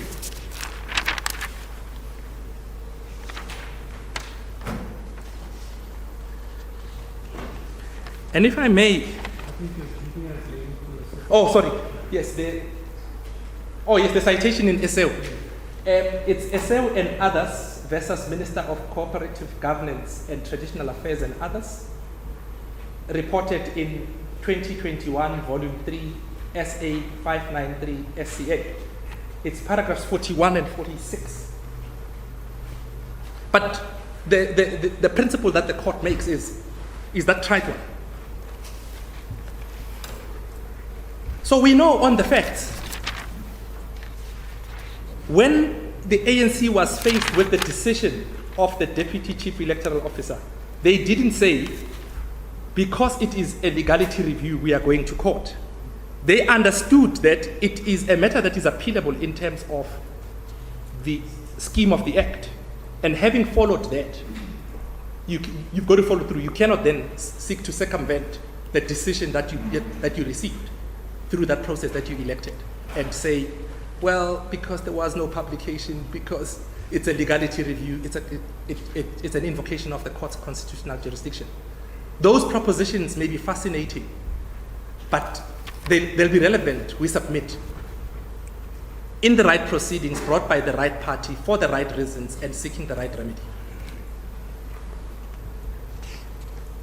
And we know then that, perhaps if I can just link this part to the submission that the ANC makes, that it ought to have been diligent by inspecting the file around the 11th of September. We know that it then overlaps with the principle of condonation, because one of the factors that need to be considered is the extent of the delay and the explanation therefore. And thirdly, the question of prospects of success. There is no explanation that is credible, that is put up by the ANC as to why, if its argument was correct that it could invoke this court's jurisdiction immediately upon learning of the Deputy Chief Electoral Officer's decision by the 11th of September, it did not do so. And it only did so, we say, in terms of our calculation, 117 calendar days later. And importantly, there cannot be prospects of success when a party has targeted the wrong decision.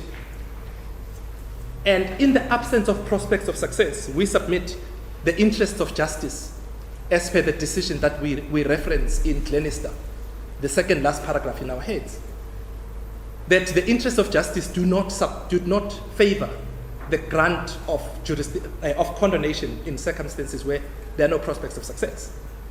And it then takes me to the next point. The ANC then seeks to find refuge in the decision of this court, which was issued at a time when both parties were preparing their papers, which is the Arise Africa matter. And we know there that the delay was about 7 days. And this court expressly says it was a short delay. But secondly, that court was dealing with a matter where its jurisdiction had been properly invoked, which is the opposite of where we are. You have 117 days application which is out of time. There is no explanation. And we submit the question of the opening of floodgates is one that this court should be wary about. Parties should not be encouraged to not act diligently in circumstances where they knew as at the 11th that they could have and should have inspected the file because its contents were relevant to its appeal. So the attempt to recast the case is one that ought not be permitted because it is not in the interest of justice. The entry is through Section 20. And here all the facts are present for the invocation of that court's jurisdiction. In short, the court continues in paragraph 13. The powers of this court in electoral matters are wide-ranging. Section 18 of the Commissions Act explicitly accords to it the status of the Supreme Court, now the High Court. Whilst there may be merit in the argument that it does not enjoy those inherent powers that the High Court has, it certainly, in my view, enjoys extensive powers in relation to electoral matters. And if I can pause here, what the decision does not say is this. It doesn't say that you are entitled to bypass the invocation of this court's jurisdiction through Section 20, i.e. impugning the Commission's decision. But it says once the court's jurisdiction has been properly invoked, then the powers are wide-ranging. And in paragraph 15 of the judgment, I'm unable to agree with the view that the court, in light of the very wide powers it has in electoral matters, cannot, on application as it is here, correct declared results arising from some underlying administrative error in appropriate circumstances. It would seem to me, by failing to do so, the court would only be acting irresponsibly. So the court would not only be acting irresponsibly, but would be abdicating its constitutional imperative to ensure free and fair elections. So that's the context in ACDP. It is the submission that we made is entirely consistent with what the court finds. Section 20 is the gateway. And reference was made to the principle of when the clock starts ticking. Our learned friend made the submission and said, in respect of delay, the proverbial clock starts at a time when a party ought to have been reasonably aware or have known of the decision. And we know here that the clock on that construction of our learned friend's submission of when the ANC ought to have reasonably have known of that decision is the 11th of September. And absent an explanation which is cogent, we submit that that is dispositive, or rather it ought to be dispositive of any argument on delay, and it, on that similar basis, impacts on the question of urgency, because this court has a 3-day rule, and it must be viewed in context of the ANC's conscious election to impugn the first decision, but not the second decision. And because on its pleaded case, it says it should have acted more diligently by locating the contents of the file, that is relevant for a second part thereof. The first part is, as at the 11th, they knew of the decision which they seek to impugn here, which they say they didn't need to go to the Election Commission. And of course, the argument has to be, it's a legality review. The Commission's decision, jurisdiction is outstayed, etc., etc. All of those propositions would have been fascinating for us to engage with, but they don't arise because, as a matter of fact and as a matter of law, the Deputy Chief Electoral Officer's decision was appealed, and there is a decision, which is why we are here, i.e., which is why the MK as a political party enjoyed the strength of registration and recognition. And we submit, with respect, that should be, again, the end of the matter.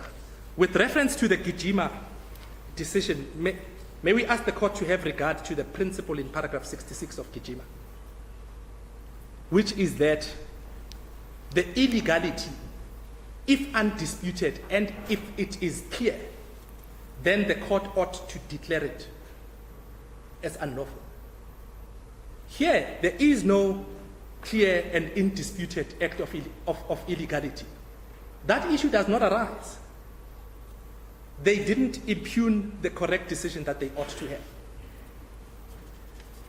And the last decision I indicated with reference to caution that was sounded by the Supreme Court of Appeal with regard to the tendency to use dictionary meanings. If I may just refer the court to paragraph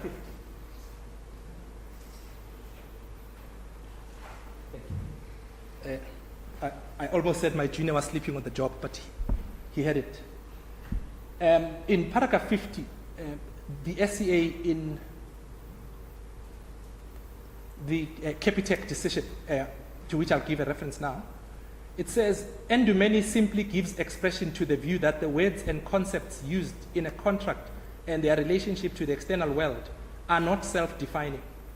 The case and its progeny emphasize that the meaning of a contested term of a contract or provision in a statute is properly understood not simply by selecting standard definitions of particular words often taken from dictionaries, but by understanding the words and sentences that comprise the contested term as they fit into the larger structure of the agreement, its context and purpose.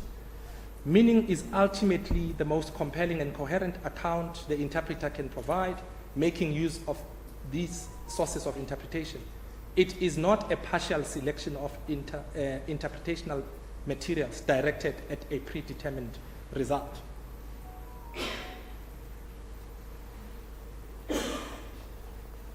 And before I provide the citation, this point arises in the context where the IEC says, when it wrote the letter, this is what it intended to achieve, and the addressees that not only include the MK, but other political parties understood it that way because it was communication that was directed to them. And those parties reacted in the manner that the letter was intended to be understood by them as the addressees, following which it registered those political parties. There's about 3 or 4 in terms of the examples that you cited. And one can understand that for a party sitting in the position as that of the ANC, to whom the letter was not addressed, that does not have the benefit of context. That does not have the benefit of understanding what was sought to be achieved at the time, can misunderstand the letter by simply looking at the definition of fresh with reference to what the SCA cautioned against, i.e. the dictionary meaning. It is an unhelpful approach. There is no compelling response, and there can never be one, that the ANC can provide, since it was not a participant in that discussion. The ANC cannot second guess what was intended to be conveyed and how it was understood. It is simply not a participant. But we submit this aspect of the case. It is an interesting one to have, but on the facts of this case, we don't get there.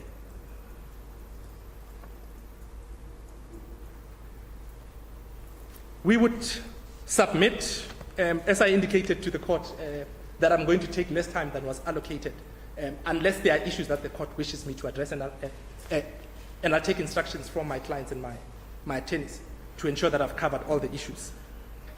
I'll provide the Capitec citation in a moment. If the court is against us and the court is minded to get past these difficulties and to open the floodgates that a party can ignore a decision that was invoked at its own instance and attack an earlier decision, which is not the decision on which the consequences that it complains of hinges, and the court gets to the question of a just and equitable remedy, we would propose that the court should issue directives inviting the parties to address the question of what would be just and equitable. Because like in a procurement case, what has been done on the ground in terms of unscrambling the egg would be a relevant consideration. But those issues were not canvassed, because as the court would know, I think mystery is the case in the Constitutional Court that comes to mind, that the question of just and equitable remedy depends on the pleaded facts. And because in the founding affidavit there was no such invitation with reference to the facts as to what should then be a just and equitable outcome, we didn't meet it for this purpose. But it is not, the submission should not be misconstrued to say, I am then saying that the court cannot, in the regulation of its own processes, in terms of Section 173 of the Constitution, direct the parties to file further submissions addressing this particular aspect. If I may then give the court the citation and check. The decision of Capitec Holding Limited and another versus Coral Lagoon Investments 194 Pty Ltd and others is reported in 2021 3 All SA 647 SCA, and I read paragraph 50 of the judgment to the court.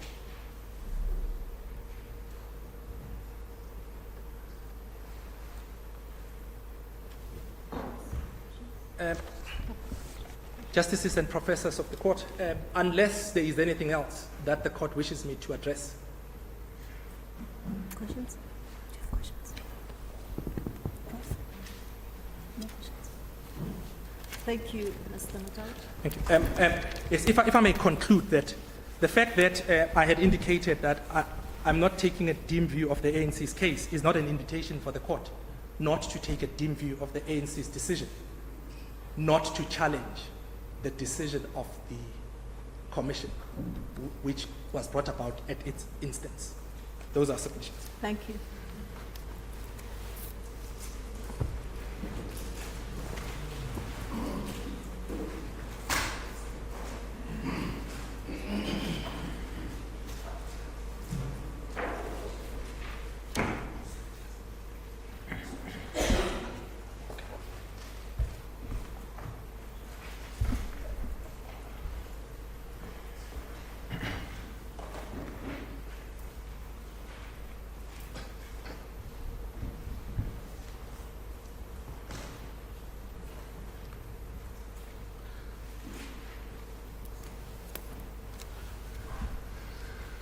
As the court pleases,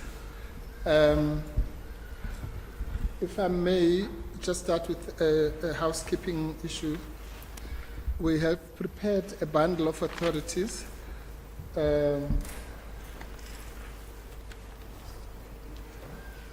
beg leave to hand it up.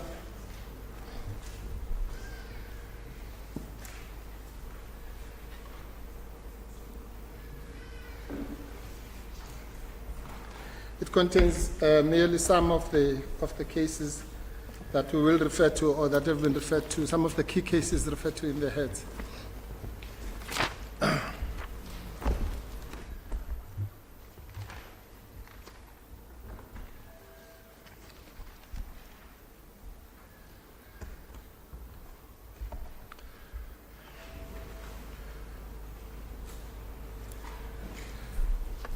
Justices and members of the court,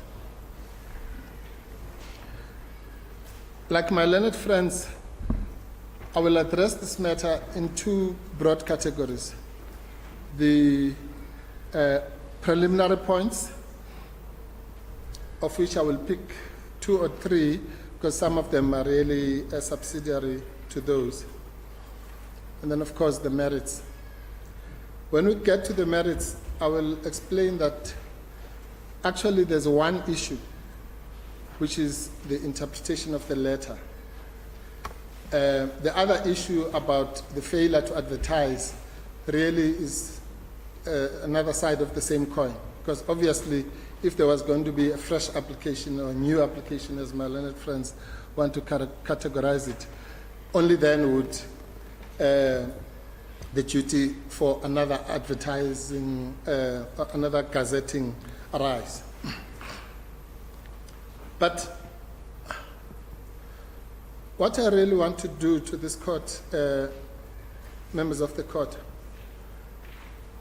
is to demonstrate that it is impossible, we will never be able to get to the merits of this matter. The problems that the ANC has with regard to the preliminary issues are literally insurmountable. They are insurmountable for the reasons that we have pleaded, but they are also insurmountable for the point that my learned friend Mr. Mutau made, which I will demonstrate actually runs through all the preliminary points. And my intention was to start with jurisdiction, but I want to leave this rhetorical question hanging so that when we get to the other preliminary issues, it must remain at the back of our heads. And it arises from what my learned friend Mr. Mutau has said. We have to ask ourselves two rhetorical questions. One, if the ANC understood, not only understood, but implemented the structure of the Act, that you cannot run straight to court, you have to go via the Commission as the statutory appeal mechanism, which is what they did in relation to the, let's call it the trademarks issue. Then on what basis is another complaint about registration, the same issue, which simply happens to be on another ground? Suddenly, you have a different approach. You now have to jump straight to court, or you are now allowed to go back to court, or rather to go straight to court. It cannot be.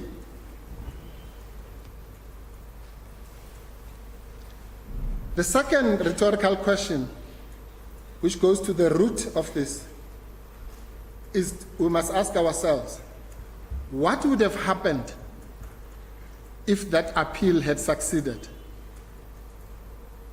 We know that it was dismissed.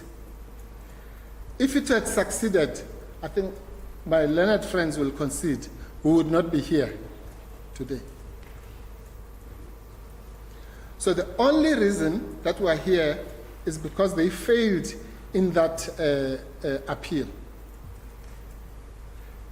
which was decision given on the 24th of November.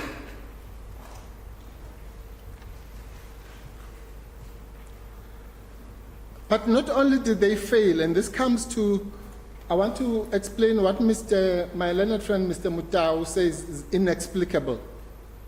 The failure of the ANC to explain all these delays. And I will demonstrate that it is not inexplicable. It is actually part of what we have characterized as the abuse of the court process. Now, here is a party which has, it doesn't matter which term you use. We can call it preemption, can call it acquiescence, can call it estoppel, can call it waiver, can call it election. It doesn't matter. The legal principle is the same. When the ANC, on the 24th of November, was visited with this dismissal, it had an option at that point to come to this court. 30 days. Once it failed to do so, let's say on Christmas Eve, 24th November to the 24th of December, then it had made an election not to challenge the decision of the commission by coming here. The implications of making that election are far-reaching, because it meant that the ANC accepted the dismissal of its case We all know that's what happens. That's what the doctrine of preemption is. You get an adverse decision, you have two options. You can appeal it, or take it further, or accept it. Their own evidence is that they accepted that decision. They keep on telling, my learned friend Ms. Baloyi tells you, go to paragraph 21 of the reply. We make it clear, we are not here to challenge the appeal decision. Please, these parties are confused. They think we're here to challenge that decision. No, we're not here for that. We're here to challenge the decision of the Deputy CEO. This is what they say themselves. Page 205, paragraph 21 of the reply. Now, the implications of making that election go to this mystery of what is called inexplicable. It's not inexplicable. The ANC did indeed accept that outcome. They had reconciled themselves with the idea of Umkhonto weSizwe Party being registered in South Africa. Not without trying, they tried, but they reconciled themselves with that idea. So what changed? The only thing that made them to wake up from their slumber was the announcement on the 16th of December by former President Zuma that he would vote for, or he would vote and campaign for the MK Party, which we place, we say that at page 150 of the papers.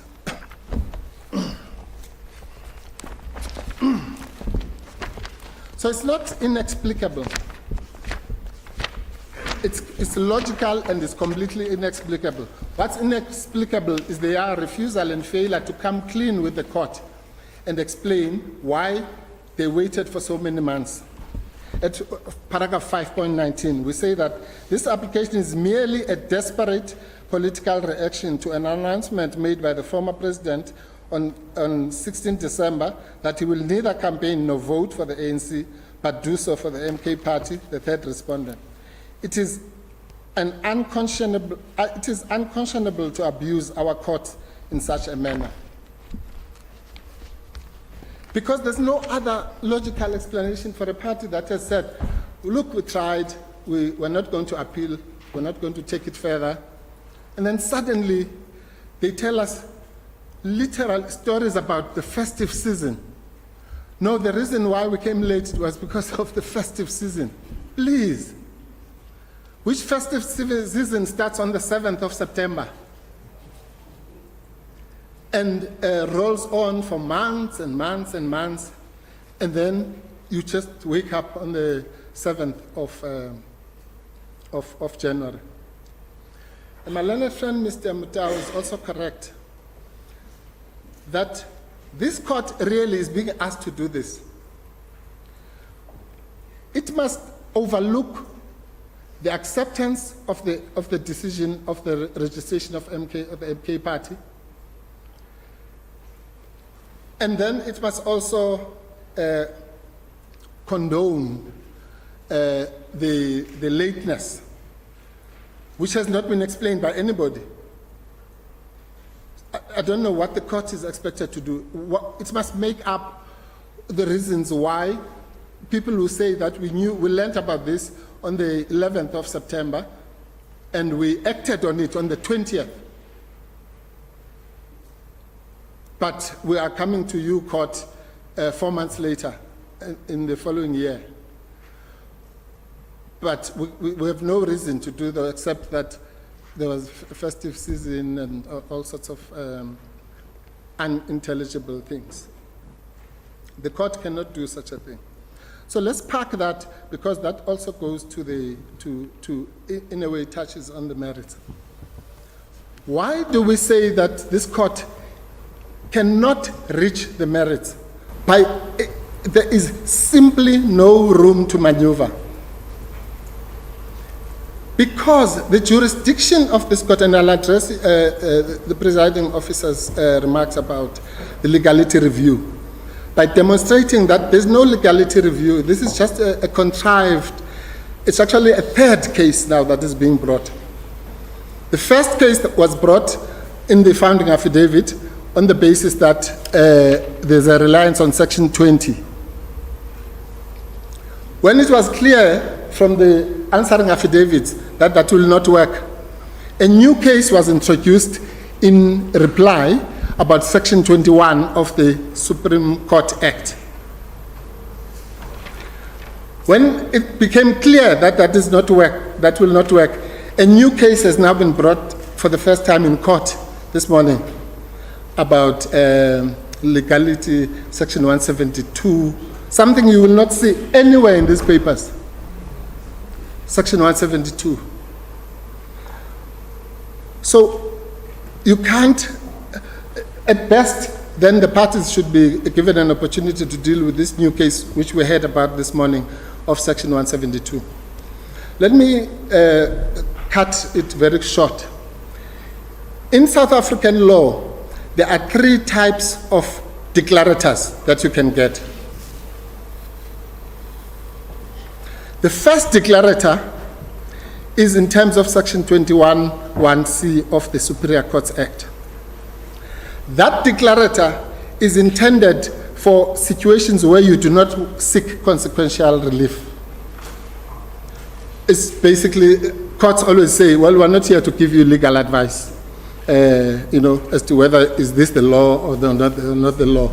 But that's the jurisdiction of the court. The problem with that is that it has to be based on a contrived argument that this court is a division of the High Court. It is not. Section 21 deals with the jurisdiction, and the opening words are a division of the High Court will do this, and one of them is a declarator. Now, the mere fact that a court is said to be a court with the same status as the High Court does not mean, A, that it is a division of the High Court. Neither does it mean that you can somewhere bring a matter there. Because if that argument that was put up by my learned friend regarding the specialist courts and so on, well, then they should have brought the matter in the labor court or the tax court or the water court or whatever, because those are specialist courts with the status of the High Court. That's not what is meant by a division of the High Court. That statutory court, which derives its jurisdiction from statute, must itself, qua that court, have jurisdiction before you can come with all these arguments that are interesting about how courts, apply flexibility and what have you. So what have we got here?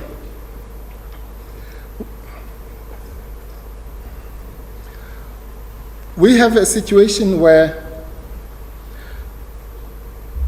the Section 21 does not apply. The second category of declarators in South Africa is under Section 38 of the Constitution.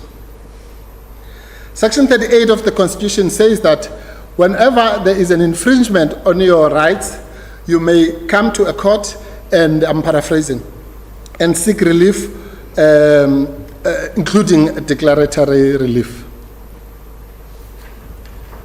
Then the third category is Section 172, 1A, which is now being smuggled through the back door this morning.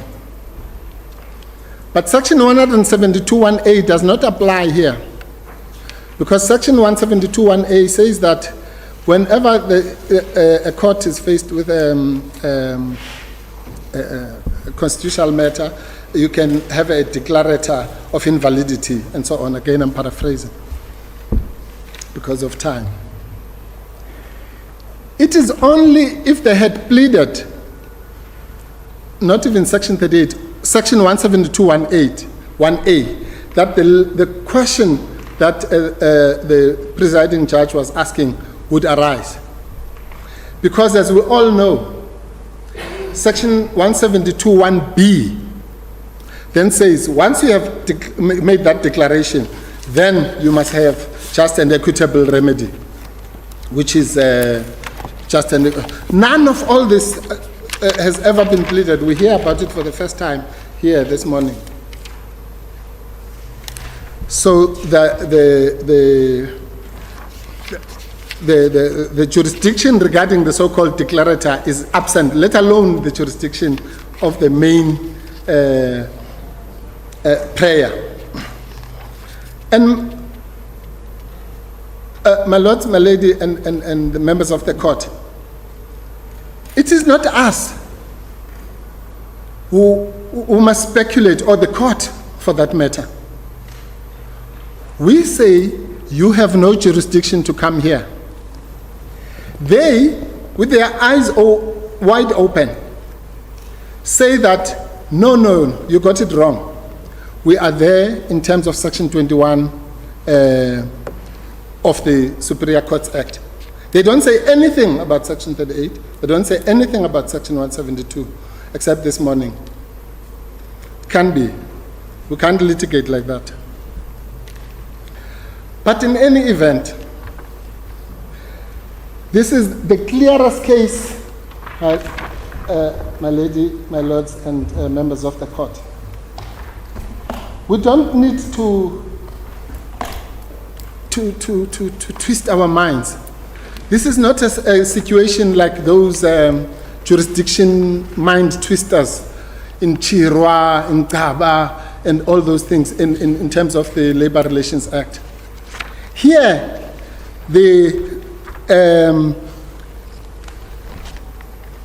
legislature has been very kind because they've explained the issue of jurisdiction in the clearest of terms. Here it is.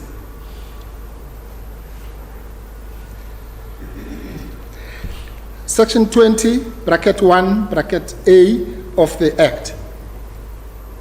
The Electoral Court may review any decision of the Commission relating to any electoral matter. So to simplify this, let's not quibble about whether this relates to an electoral matter or not. Let's assume that is so without deciding.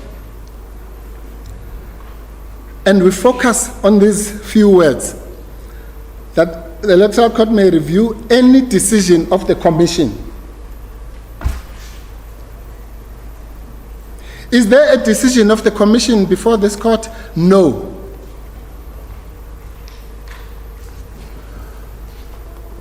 Absent the statutory boundaries of the jurisdiction of the court, how can this court even reach the merits?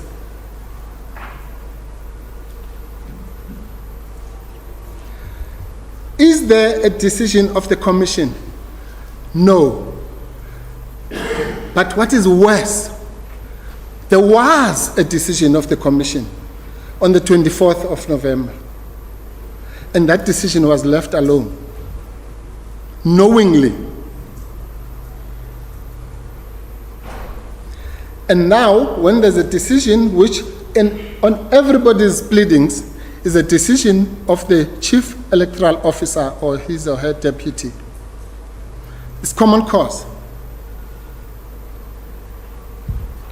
Anybody like me who has ever been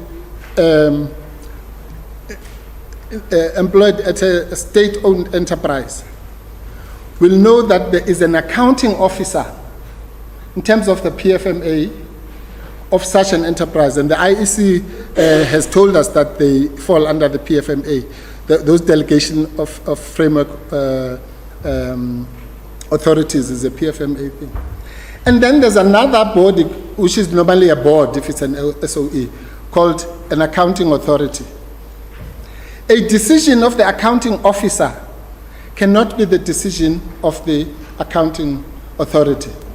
The simplest example is Director General and Minister. The Director General of a department is the accounting authority, and there are decisions that are at that level. The Minister is the accounting authority, sometimes there might be some structure depending on the department. But the point of the matter is that an accounting officer has their own responsibilities. They might even be sent to jail for certain transgressions if they don't perform their duties under Section 86 of the PFMA. So what we have here is clearly a decision of the accounting officer. And that distinction is not one that is difficult to make. If you go to Section 6 of the Commissions Act, you'll see it says the commission shall consist of 5 members, one of whom shall be a judge appointed by the president in accordance with the provisions of this section. That's the commission. And then if you go to Section 12, it says as soon as possible after the composition of the commission, so we know what the commission is, and whenever necessary, commission shall appoint suitably qualified and experienced person as chief electoral officer. The chief, subsection 2, the chief electoral officer shall be the head of administration, shall be the accounting officer of the commission, may exercise such powers and perform all such duties and functions as may be entrusted or assigned to him or her by the commission or this act or any other law. Now, as a matter of pure logic, the latter day, another new case that is made in reply is that now the commission is the CEO and the commission are synonymous or something to that effect. I mean, that's just completely out there. And the reason why that cannot be is, again, let's go back to the text. We can take many examples, but let's take, for example, Section 16.3 of the Act, which says the commission, let's take 16.2, sorry, is more convenient. Any party which is aggrieved by a decision of the chief electoral officer, that's the accounting officer, to register or not register a party, may, within 30 days after the party has been notified of the decision, appeal against the decision to the commission in the prescribed manner. So, now, on this argument that the two things are synonymous, that would then mean that this decision of the CEO is a decision of the commission which must be appealed to the commission. What is that? It's clear that this is a two-tier system that is designed by the law so that, and this is very important, because these things are not just put here for decoration. There is always an underlying philosophical or legal reason why this is so. Here, the underlying legal and philosophical reason is what we all know as lawyers as the duty to exhaust internal remedies. Or, if you like, the separation of powers. The law, and this has been said so many times in many cases, Batusta, Kumalo, Zondi, and so on. The law, mindful of the fact that there are specialist bodies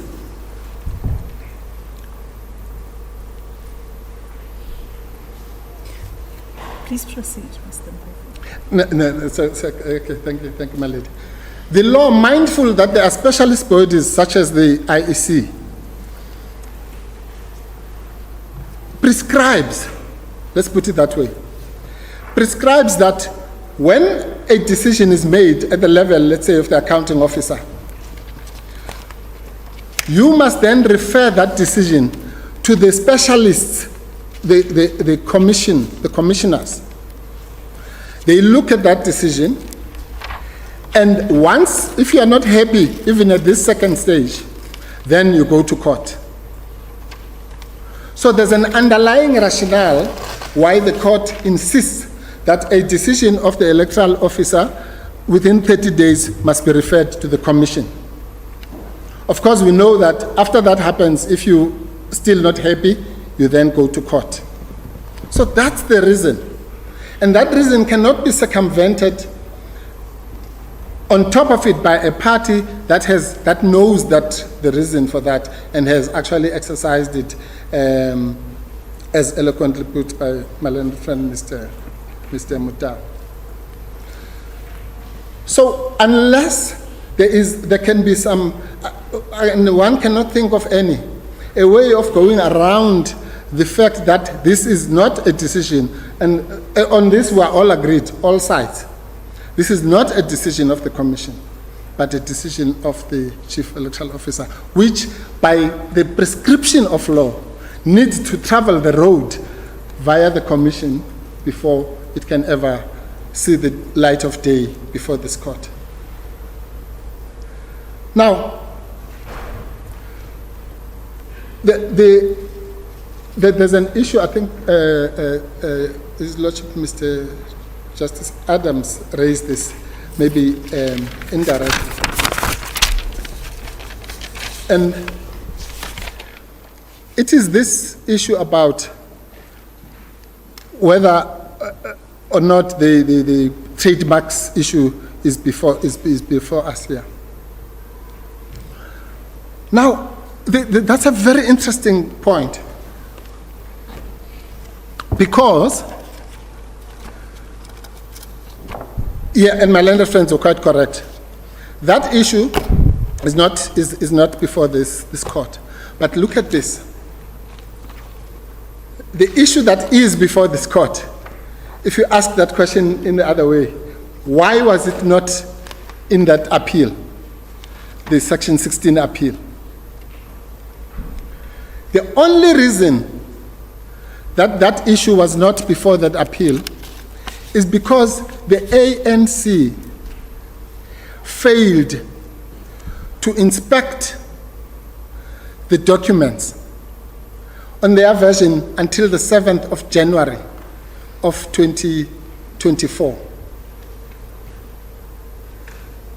That's the only reason.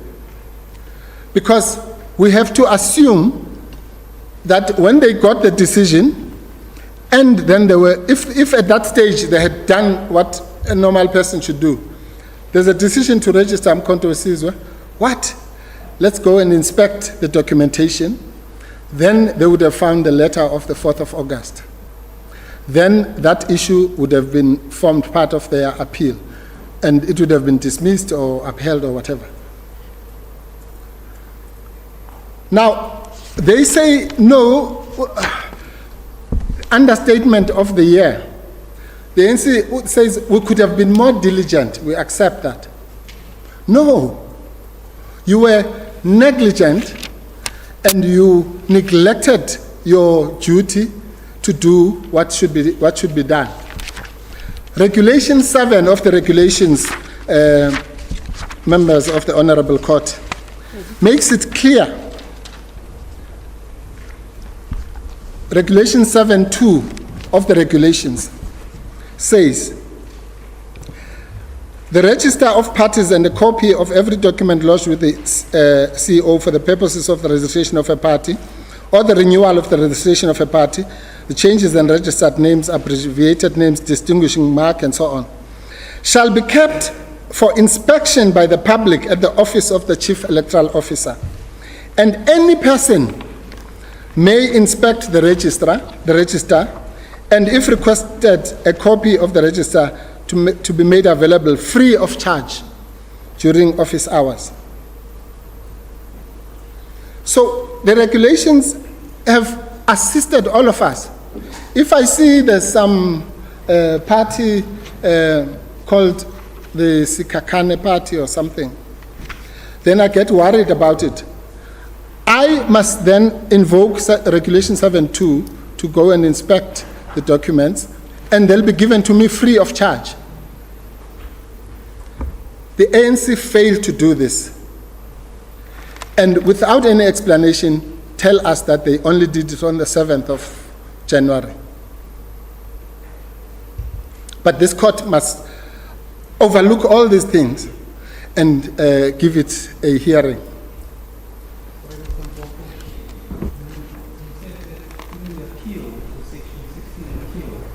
The ANC didn't raise the issue of the name and the logo. Did I understand you correctly? Because my understanding of the appeal was that they specifically raised that in the letter. I may be misreading. That they specifically? They specifically raised these issues. No. That's exactly what I'm saying. Yeah. I'm saying they only raised the issue of the logo and the trademark in that court. In the appeal? In the appeal, the yes. commission to the yes, commission. Yes, the commission. That's what I'm saying. I'm saying they did not raise this complaint here. Oh, I yeah. see. Okay. No, they did not raise in the commission appeal this issue about the fresh letter and what have you. Yes. Because my understanding is that they say, take out that sequence, that appeal sequence, take it out notionally out of the sequence. Forget about that. We're not interested in that anymore. We're now following a totally different path based on legality and ultra vires. And on the basis of that cause of action, we apply for a review and a setting aside of the... Yes, but that gets into two cul-de-sacs. The first cul-de-sac is the one that we've just discussed now, that decision is not a decision of the commission. I've addressed that. Yes. But the second cul-de-sac is what my learned friend Mr. Mutau was painfully trying to explain, which is that had they, and this dovetails with the issue of condonation, of course, and urgency and so on, had they done what I've just read out here, which is to find the information, then surely, because remember they say they got legal advice, surely that legal advisor, even if it was a first-year law student, would have said, I've looked at the papers now, there are two issues. One is the logo issue, the second one is this fresh application issue. Yes. And they would have then put it there. The only reason, and my Lord, this is the point I'm making, the only reason that did not happen is because, according to the ANC, they were not aware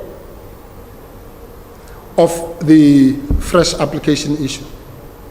Now, the first words that my learned friends here said this morning was that the test is what you are aware of or what you ought reasonably to be aware of. We all know that from prescription law, from everything. And I've demonstrated that they ought reasonably to have been aware of this prior to that appeal. So that appeal, it's very convenient to come here and say, no, forget about it. No, can't forget about it. That appeal is crucial. And the fact that it is crucial is not our making. They have put it in the papers because they understand that it is part of the logical sequence of this matter. So let's leave the issue of jurisdiction. There is no possible way around the jurisdiction point. Let's then go to the issue of condonation. I'm sorry. Yes. I just want to debate your response to my question about the legality review. And you deal with it in the context of your argument around jurisdiction. Yes. Right. Now, my understanding of the applicant's case is that they invoke the jurisdiction of this court in terms of Section 20 of the Electoral Act. But, yes, but really their complaint around the decision they're impugning is that decision is unlawful. Yes. That's their complaint. Doesn't that characterize the application as a legality review? Their complaint is that the decision is unlawful. Yes, my lady, it doesn't matter. Firstly, I will, as I've said, that it's not a legality review, but let's say it is. Section 21A, my lady, does not put an adjective. It says this court will review a decision of the commission, whether it's a legality review a Paja review, or this review, or that review. Okay. This court Yes. will review a decision of the commission. So it does not assist them to characterize it as a legality review. So what? Okay, so the substance of what I put to Ms. Baloyi Yes. is that she seeks review relief, and that cannot be the end of the matter. In the event on the merits, she succeeds. Cannot be the end of the matter. can't. There's got to be consequential relief. And Yeah. that was the essence of what I put. That was the answer. That's correct, my lady. You see, that answer, my lady, is opportunistic. Let me explain. Go to the notice of motion. You'll see that the first relief that is sought is to review and set aside the decision. It's the agency relief. The first No, well, the first is urgency. I'm just talking about on the merits. The first relief sought is the review, and I've already answered that. That's already they're out. The second relief, which they tried now to sneak into the jurisdiction thing, is then the declarator. But But I wasn't asking about that. I was simply dealing with the review issue and the fact that in the event that we are with them, it's not the end of the matter, and they hadn't addressed that second aspect of the relief that follows. Yes, my lady. No, I agree. So even if they had pleaded Section 172, your ladyship is quite correct. Even if they had pleaded a Section 172 or a Section 1C of the Constitution, a pure legality review, your ladyship is quite correct. If it was a Paja review, for example, that question that your ladyship raises would fall under Section 8 of Paja. Because Section 8 of Paja is a mirror image of Section 172 1B of the Constitution. Both of them say it's not sufficient, the point your ladyship is making, to review. You must then have relief to set aside, and that relief is discretionary. The first one is not discretionary. That's why Section 172 1A of the Constitution says the court must declare, and then it says may. Yes. But even the setting aside relief should not necessarily be the end of the matter. Absolutely. Because when we do set aside a decision, we've got to consider the consequences. Absolutely. Of setting aside is quite the correct. decision. Yes. There's still a further question about remittal, substitution, and all that. So that question does arise in these proceedings, Mr. Absolutely, because your ladyship, because that question, if let's say it was properly pleaded, is a matter that's in the discretion of the court because of the use of the word may, and it has to be addressed by the applicant. Your ladyship is quite correct. But what I'm saying here is that A, is not pleaded. B, even if we are generous and say, okay, well, the court can overlook that, as your ladyship puts it, there is nothing before this court. No, but I'm persuaded by the approach that Mr. Mutau is suggesting, because there's constitutional court precedents about that approach. And it's of proceeding to Part B, in issuing directives for consequential relief to be properly pleaded. Yes. Yeah. Well, my lady, I don't fully agree. Let me explain. Of course, insofar as I'm complaining about non-pleading, then obviously your ladyship is quite correct. We would be entitled to Audi to deal with that issue. Yes. But my issue is this, my lady. That kind of relief is not pleaded before you. The relief that is pleaded before you is a relief in terms of Section 21A, which is the review, or alternatively in terms of Section 21 of the Supreme Court Act. Full stop. If they want to bring a new case, as I say, we all heard about it this morning, under Section 172 1A and B, then I would agree with your ladyship. Then you'd say, okay, plead that case. They don't need to specify the provision. They don't need to do so.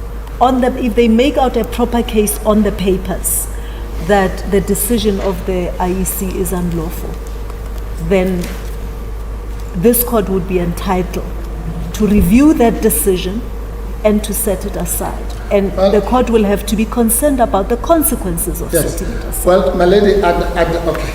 Well, I don't know if they can really do that. If they can say, let's assume they can say it's a legality review, as the ladyship was saying earlier, successfully.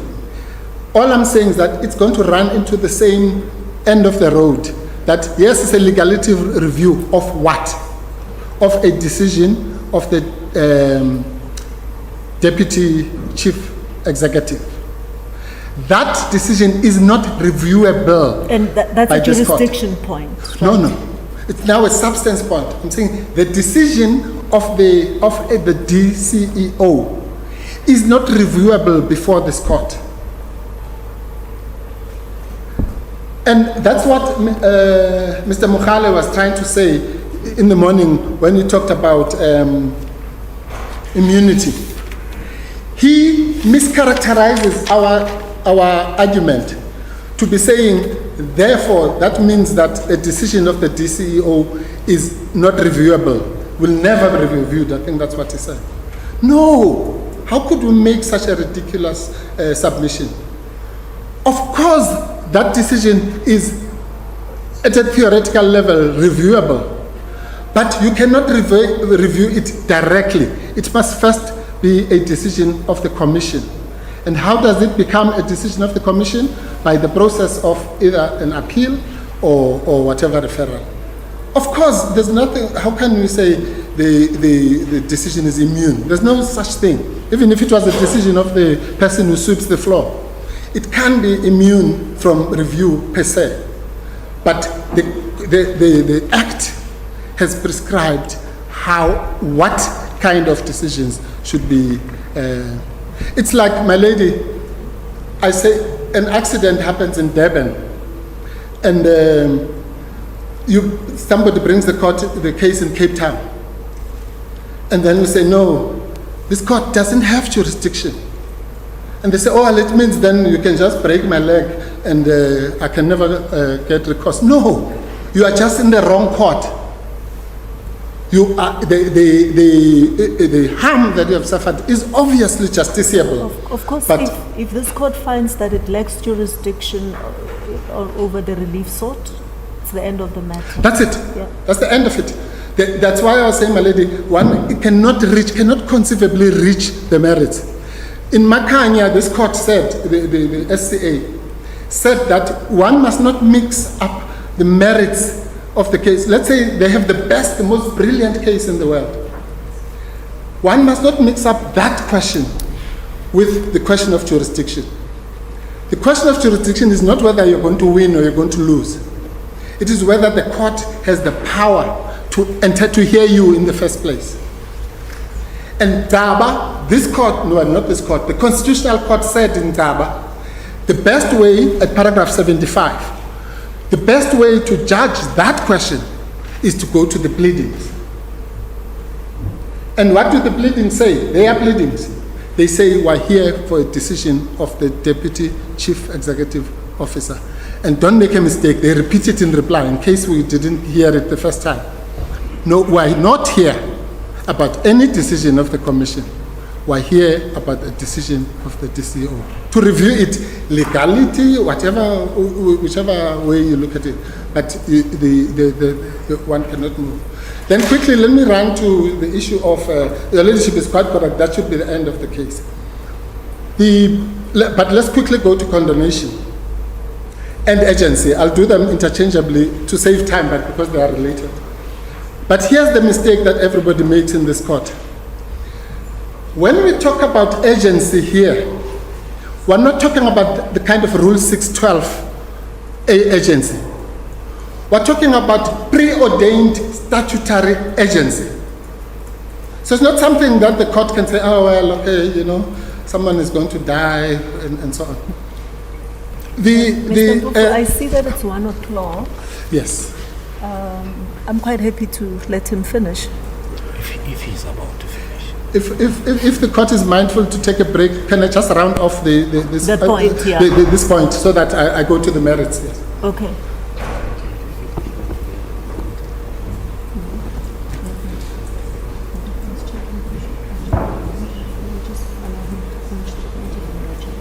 Okay.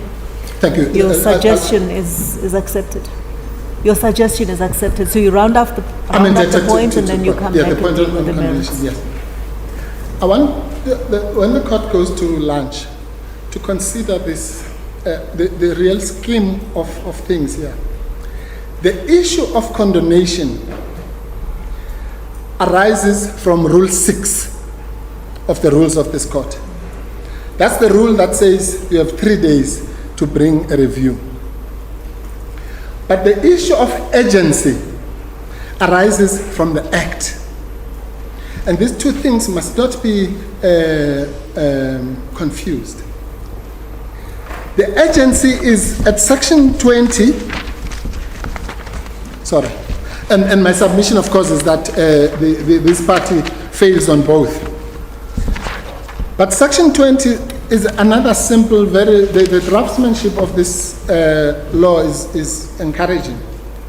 It says any such review, in other words, the one we spoke about, of the decision of the Commission, shall be conducted on an urgent basis and be disposed of as expeditiously as possible. Let's forget the dispose of, that's the duty of the court. The first part, any such review shall be conducted on an urgent basis. What does that mean? It means who conducts the litigation is the parties, and who initiates it is the applicant. So if you unpack that, it simply means that by decree of the legislature, not the court, not the people who draft the rules, the applicant must bring the matter on an urgent basis. So you have here a party that has defied not only Rule 6, for which they seek condonation, but they have also defied Section 21B, and they have not asked for any serious consideration of why a peremptory provision of the Act has not been followed, except these stories about festive seasons and so on. So then they have a double whammy, as they say in colloquial language, where they are unable to satisfy the court on condonation for the reasons which I will not repeat of that my learned friend Mr. Mutau, even on the Arise Africa test. Because on the Arise Africa test, you must, firstly, the delay must be reasonable. Here we have on their version, they say 29 days. We say it's 100 days, doesn't matter. But the point is that it's excessive, even on the AAR test. It's 4 months. Secondly, you must give a full explanation why there was such a delay. Because they are running away from the real reason, which was the press conference of the 16th of December, they are unable to give a full explanation. Thirdly, you must show that there is no prejudice, or at least the balance of prejudice is such that it can be cured by cost. They do no such thing. Fourthly, you have to demonstrate that there are prospects of success. How on earth can there be prospects of success when you are in the wrong court? When you are here to bring a matter that is, let's even not go to the merits, I'll do that after the break. But just within the house of preliminary points, there's no prospects of success at all. So, of course, AAR, this court said in AAR and in Glenister and other cases, that none of these factors on its own is decisive. But it doesn't mean you don't have a duty to address all of them. You have a duty to do so. So the matter A is not urgent. B is the condonation sought can never be granted on any test that is conceivable. And I would rest. I'd like you to deal with, are you rounding up the agency? I'm rounding off that point, my lady. There's an issue they raise about agency, and it's the second leg of the test for urgency, that if we don't hear them, they will not have substantive redress in due course. And none of the respondents have dealt with that. Well, we've certainly dealt with it in the answering of David. I'll give you the reference when we come back. But let me answer it like this. Firstly, as I don't want to repeat myself, that this is not a Rule 612 kind of test. But let's assume it was for a minute. There are two legs. Your ladyship is quite correct. of the test for agency. One is agency that is self-created cannot cut it. The second is that the party must show, the point your leadership is raising, that they wouldn't otherwise get redress in due course. On the self-created agency, I've addressed that ad nauseum with all the chronological sequencing that I've done. It's patently clear that the agency is self-created. Now let's come to the relief in due course. Here you have to postulate, my lady. You can't slumber for 6 months and then come to court and say, oh, well, I won't get relief in due course. No. Assume they have done what we have now all agreed they should have done. Assume that on the 7th of September 2023, my lady, when they received the news of the registration of Umkhonto weSizwe, they had done what the Act says they must do and lodged the application, let's be generous, at the end of September. Then we would have answered and replied, all of us, by end of October. What would have stopped this court from hearing the application in due course? I dare say this court would have sat even before today. So if they had brought the matter as they were duty bound to do, then even the second leg of the agency test, which is the hearing in due course, you can't come here now and say, no, the elections are now next week. Because you have created that situation, and had you acted as you should have, the matter could have been heard in due course. So they fail on both legs, even if you are generous and use the Rule 612 standard, which we shouldn't be using, because this is a statutory agency of a peremptory nature. So you're saying only the first leg applies in this court? No. Is that what you're saying? No, I'm saying, my lady, I'm saying something different. I'm saying more than the Rule 612 test should apply here, because we're dealing with statutory agency of a peremptory nature. Unlike the agency that we all deal with in the High Court. But I'm prepared, for the sake of progress, to say, let's even use that lower standard of Rule 612. And I say they fail even that lower standard, let alone the higher standard I'm postulating of a statutory test. They even fail the normal Rule 612 because A, it's self-created, B, the matter could have been heard in due course. So it cannot be condoned because they have not pleaded any condonation grounds. It doesn't fit with the AAR standards. It doesn't fit with Glenister. But at the same time, it is not urgent within the meaning of Section 21B. Those are our submissions on the agency stroke condonation. We adjourn until 2? Yes. We adjourn for lunch until 2 p.m. 2 p.m. As a courtesy.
Now,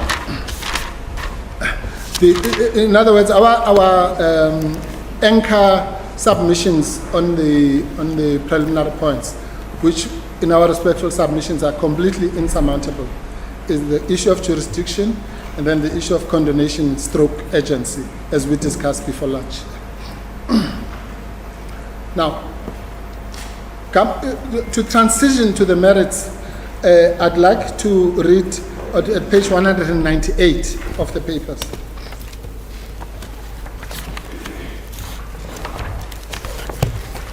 Because this is what they say their case is.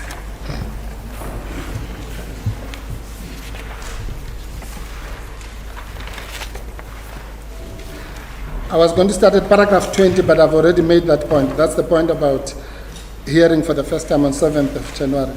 Then they said paragraph 21 at the bottom. The ANC, this is now the ANC itself, Mr. Mbalula's affidavit. The ANC is not reviewing the Electoral Commission's decision that it had taken on appeal. The ANC's appeal dealt with the Umkhonto we Sizwe's registration as a political party as a violation of the Electoral Commission Act due to its causing voter confusion. That's Justice Adams's point. And this is the important part. That decision is not being reviewed before this court. This court is called upon to review the decision taken by the Deputy Chief Electoral Officer to register Umkhonto we Sizwe Party on 7 September 2023 in circumstances where there was no proper application before the DCEO. Now, that then takes us to the merits. Assume everything we've said about the preliminary points will be found against us. Now, what have we got really here? Again, it's one of those things. Once you unpack it, you really see there is no case whatsoever. It was one of those situations where we must just do something. Just shoot in the air, maybe some bird will fly, will fall down. The basis, the fulcrum of this entire case on the merits is that the letter at page 44 of the papers of the 4th of August was a letter that was given an instruction, a direction, compulsion, whichever word you can use, for the submission of the so-called fresh application. And I'll come to that just now. Now, Endumeni tells us that you can't just pick words, one word, fresh, and then another word, rejection, and then you say, there you are, let's go to the dictionary. It doesn't work like that. Statutory interpretation or interpretation of any legal instrument for that matter, including that letter, is according to Endumeni and the Constitutional Court cases that followed it, based on three things. Text, context, purpose. That is the magic formula for interpreting legal documents. What does the text say? Then you can deal with dictionaries and what have you and so on. But what is the context and what is the purpose of the instrument? Now, we have one of the strangest phenomena in legal history, where you have two parties to a letter, let's call it like that, or a contract in loose terms, to an agreement that's contained in the letter of the 4th of August. The party that sent the letter and the party that received the letter, both of those parties tell this court what the one party, what we intended to do, that's the IEC, and Umkhonto we Sizwe tells you how we understood the document. So those two parties who are the primary players in this document are ad idem that it does not bring any compulsion for or a non-supplementation clause. A third party somewhere in the street comes and says to the court, no, those two parties, although they are agreed, one says we did not intend to make it a non-supplementation clause. The one that received it says we also did not understand it like that. But some third party walking in the street says, no, they are both wrong. They are both wrong. We have another interpretation of what it is that they were communicating about. Can be. Endumeni tells us that one of the key, at paragraph 18 of the Endumeni case, one of the considerations in interpreting any document is the surrounding circumstances and the history and the author of the document. What it is that, because the test is not subjective, it's objective. The court looks at the instrument, looks at the surrounding circumstances, and it says what is the meaning, yes, not the old test of the intention of the parties. What is the meaning of this document? Now, the IEC tells us this is a standard letter. They attach similar letters. They say, we send these letters. They have never, even when we've sent them to these 4 other parties, they were never intended to be definitive. They were meant exactly for what happened here, to give the other party an opportunity to supplement, among other things.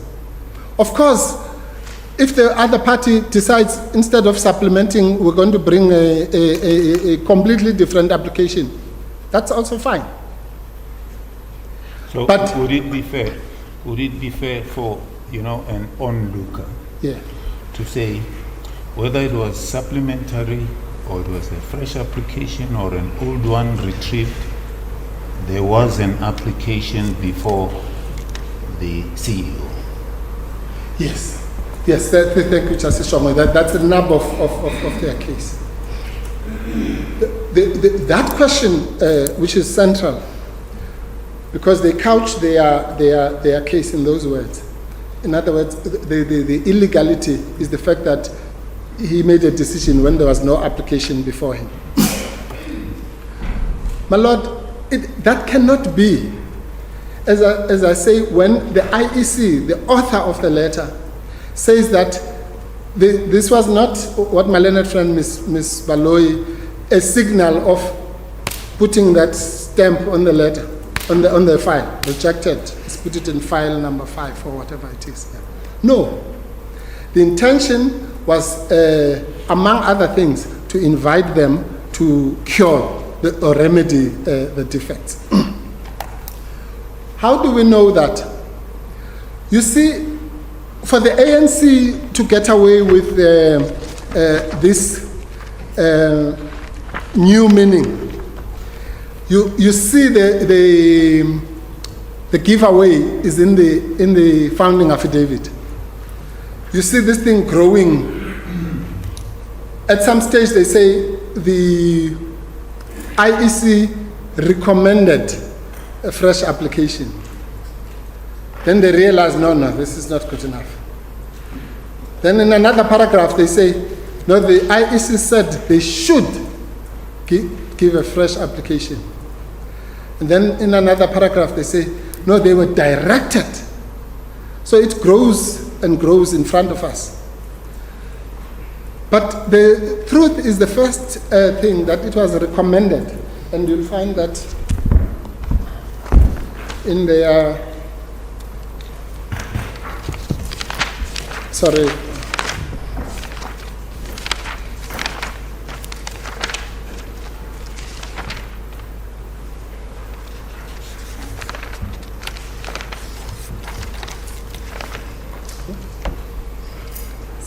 .1, that would be on page 23.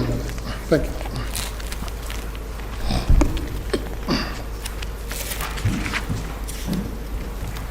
Yes. It says, first, once the deputy... CEO rejected the application on 4 August and recommended that the party remedy the defects by submitting a fresh application. The party could not supplement its application to remedy the defects. But the mere word recommended takes away this definitive interpretation that is being sought. And if you jump to the next page, paragraph 71, you'll see another tentative wording. Having refused to, paragraph 71, sorry, having refused to register Umkhonto weSizwe Party for lack of compliance and having advised that it may submit a fresh application. That's also fine. It may submit a fresh application, it may do other things.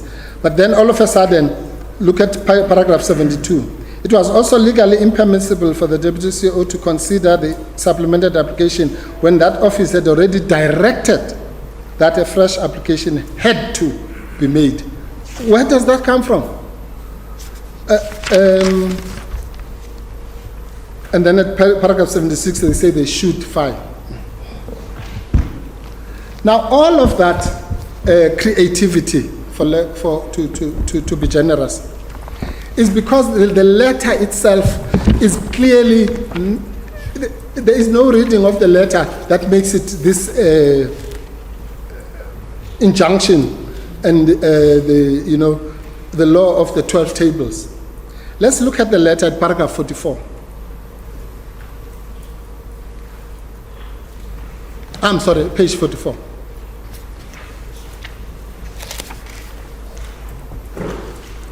Look at how, if there was tentative language, this is it. They say the reason why the so-called rejection and so on is the signatures and so on. The next paragraph, this is now getting to the meat. It's because the party, that's the MK party, may have contravened the provisions of Regulation 3.1. May have. It may not have. Such contravention may also trigger the effects of Regulation 15, and then that regulation is quoted. So it gets watered down every time you read it. And here's the coup de grace. The application, therefore, does not substantially comply with the provision of Section 15 and so on. And then the applicant does not debar you from submitting a fresh application complying with all the requirements. On any honest, neutral, as Your Lordship Justice Shongwe says, a neutral observer of a reading of this letter, nobody can come with all this bravado that it was now a direction and it was saying you must do this, you should do that. Is you are not debarred from submitting a fresh application. What is the opposite of substantial compliance in law? It's strict compliance. So it says the application therefore does not substantially comply. So already you can use, the standard that is already being used is that of substantial compliance. Why? The IEC has explained. The duty of the IEC is not to do what it is being asked to do here. This is a democracy. Section 19 of the application is that what the ANC wants is for this court to put a banning order on Umkhonto weSizwe and stop it from contesting elections, just as it was done to it in 1960. It cannot be. The purpose of the IEC is to permit, as they say in the ACDP case, which also dealt with this issue of strict compliance. The court will remember the other ACDP case, the Concord one, where they had not put their deposit and so on. And the court said, we want a participatory democracy and substantial compliance. If they paid it a week later, so what? Out of the particular date in the larger scheme of things. So that's the spirit within which all these things must be interpreted. In a spirit that promotes democracy, that promotes more participation, that promotes all the values in Section 19. As Section 39(2) of the Constitution says, when we interpret these instruments, we must use the lens of the Bill of Rights. So to now want to change a letter like this in that in the light of that context, that constitutional context, as if the letter was saying, look, if you don't this, you are out, goodbye, and so on, but is really testing the court too much, and the system, quite frankly. So you must now put a gagging order, a banning order, as it were, on a political party and disenfranchise millions of voters simply because the party may have contravened the provisions of Rule 3(1)(a). Really? Now, let's come to the nub of their argument. Fresh. What does fresh mean? So this court is now supposed to say fresh can only mean a new, completely new application forget the context of the letter, forget the normal practice, forget the Constitution. It can only mean that. Well, let's start with the text. The word fresh, even if you go to a dictionary meaning, does not mean these things that we were told here. The Collins Dictionary says, a fresh thing or amount replaces or is added to a previous thing or amount. In other words, it could be a replacement or an addition. And we all know addition, amendment, what have you. It's a fresh, it still qualifies as a fresh. Remember, this is not a statute. For heaven's sake, it's a letter. And the letter, a person chooses a particular word and so on. It's a letter. And the writer of the letter tells us what they were seeking to convey. The recipient of the letter tells us how they received it. The Collins Dictionary goes and says the following: synonyms to fresh. Here are the synonyms to fresh. And we'll start with my learned friend, Ms. Valoi's favorite one, new. But they stop there. They say fresh means new. Let's go home now. No. These are the synonyms to fresh, according to this. Additional, more, new, other, added, further, extra, renewed, and wait for it, supplementary, auxiliary.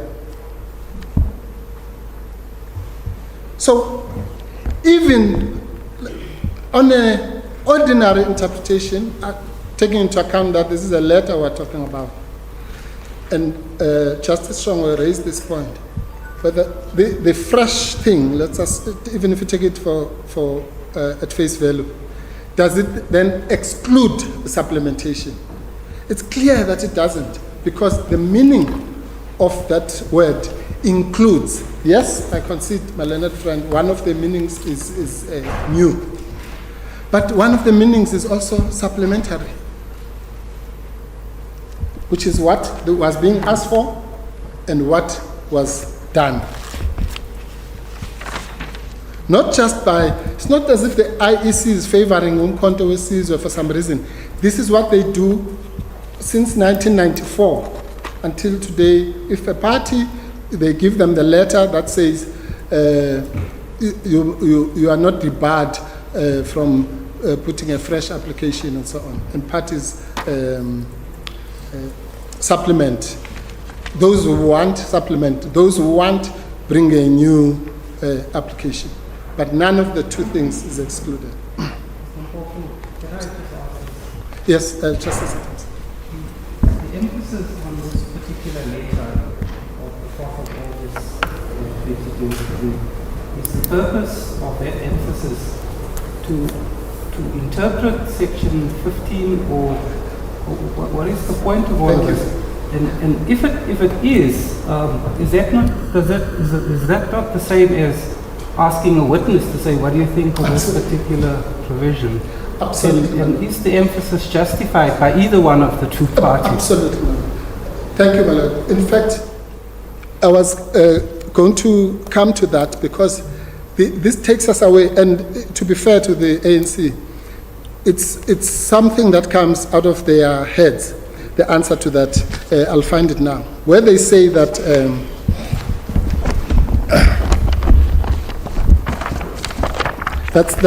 I'm sorry, I don't want to patronize the court, but that question is very central, because to the extent that this is an interpretation exercise, and we make this point somewhere in our answering affidavit, Justice Adams, where we say that, remember, the interpretation they are dragging us to is the interpretation of a letter, whereas we should be talking about the interpretation of the legislation, Section 15.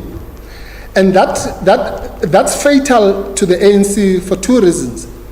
It's fatal in relation to the jurisdiction point that we spoke about earlier. Because remember, Section 15 says the Deputy CEO must register a party. Shall register a party once it's satisfied and so on. So that's the first problem they have. But the second problem is that I think it's Section 16, which then which uses the word may in relation to a so-called rejection.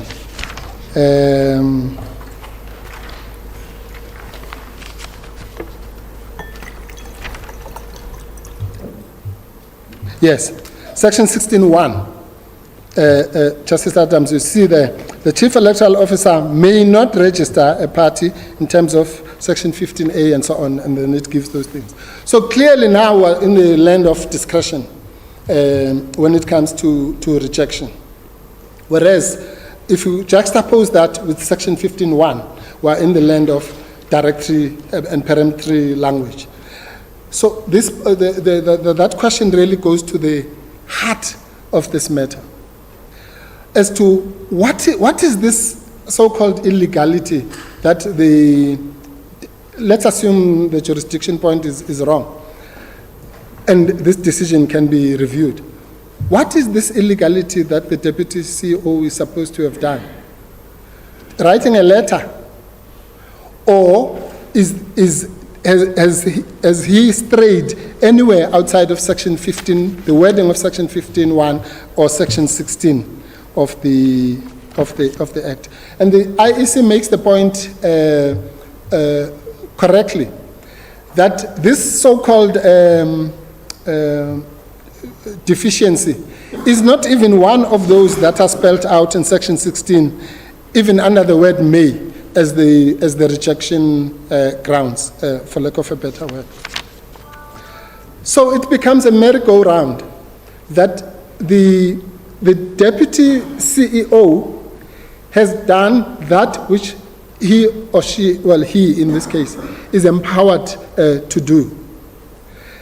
But in the process of doing that, has written a letter about something which may or may not have and so on, to solicit information. But ultimately, the crunch is on the 7th of September when the decision is made. And that's the decision that's being assailed. There's no debate about that. You can look at both the prayers, prayer 2 and 3, if I'm correct. They both specifically talk about the 7th of September. So it's not about some letter or whatever. But this court is being called upon to review and set aside the decision of the 7th, which is Registration of the the party. registration decision, correct. But they say that the chief electoral officer registered a party, decided on any given day that they're going to register somebody when there's no application before that. That's exactly. It's the point that they make. And so to come back to my question, Yeah. in deciding that issue, one needs to look at the wording and the context, and obviously the purpose of Section 15, which says that the chief electoral officer shall, upon application by a party in the prescribed manner, register, etc., etc. Absolutely. So the question is simply, has there been compliance, and are the requirements of Section 51 complied with? Yes. The ANC says, no, there's no application here before. Yeah. And your answer is, so I'm saying, does the letter really require such emphasis is given by the parties? Justice Adams, you are quite correct. The letter is a red herring. That's our case. But unfortunately, we can't simply make that statement. We have to address it because the case is anchored on this flag of fresh application. Where does that wording come from? It doesn't come from the Act, it comes from the letter.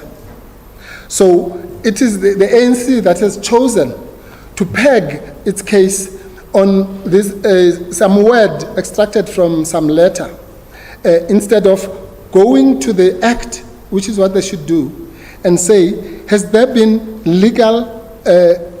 any illegality as far as the discharge of the duty imposed to the electoral officer in Section 15(1), which is how you are framing it correctly. And the answer to that is that there hasn't been, because the court should not be fastidious about some internal communications or memoranda and so on in between. But the court should concern itself with the legality, if it was a legality review, of the decision.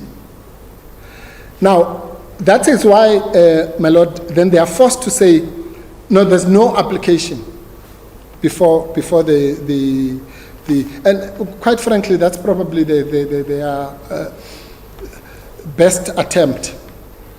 And they use that to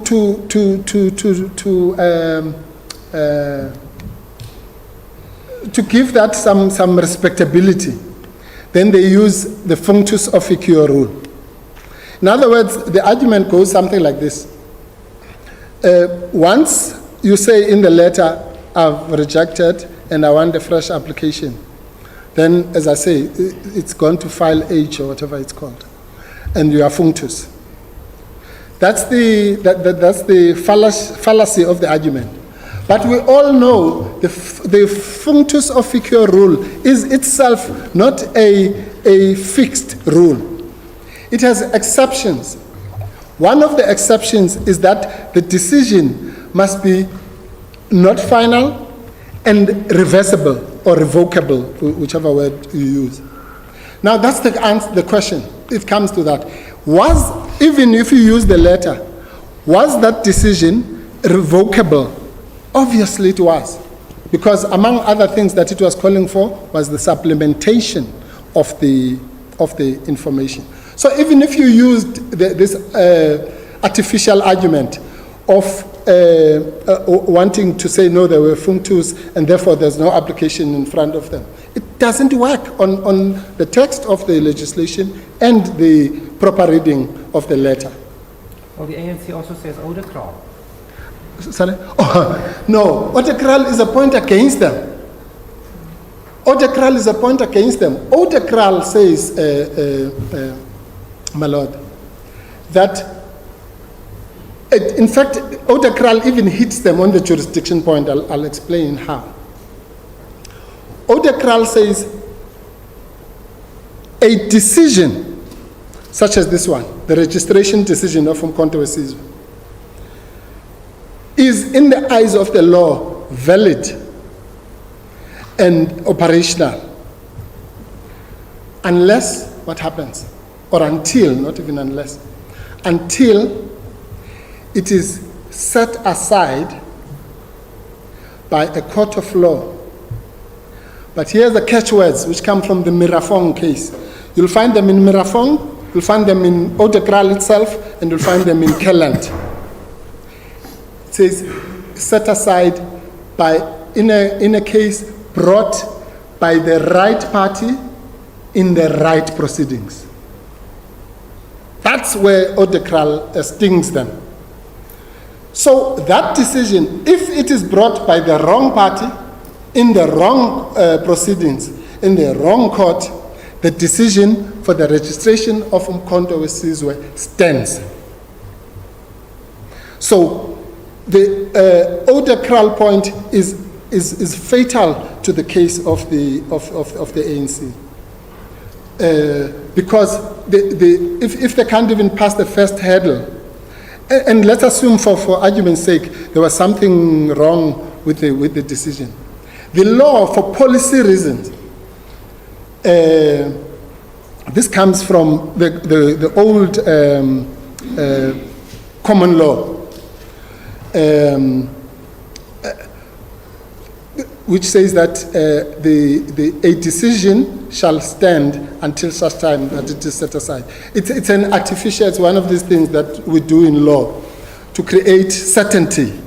And so it's a fictitious thing. So the law knows that that decision might be wrong. But it says, so that we have certainty and no decisions coming up and down. So today you are on the ballot box, tomorrow you are not in the ballot, and so on. That decision stands, once it is made by an administrator, except if it's fraud and all those things, it will survive and be viewed as valid.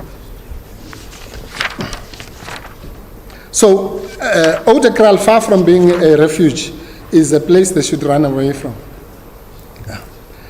The final point I want to make on the merits. Sorry.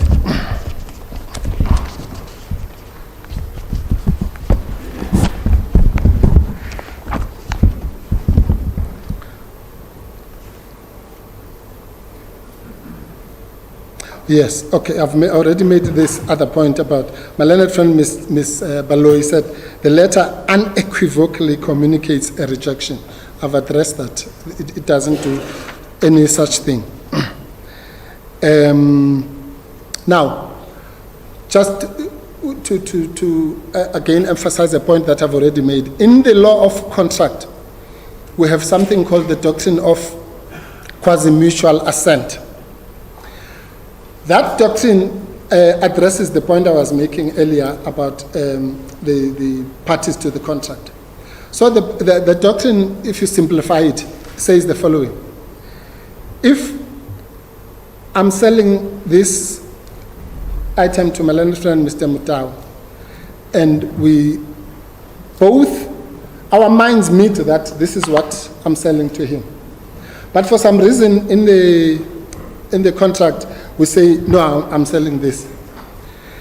It doesn't matter, because the parties' minds have met on the real item, and therefore that the court will enforce that.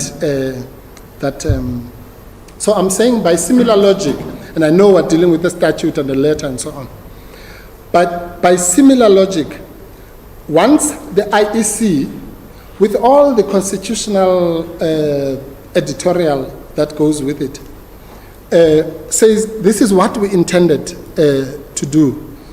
And once the Umkhonto weSizwe says this is how we received that message and we understood it, it was all about the right to supplement. Then it is not open to the ANC as a third party to say those two parties who are party to the quasi-mutual assent, in quotes, are both wrong. That they're both making a mistake. The only person who knows what was really happening is the ANC. How?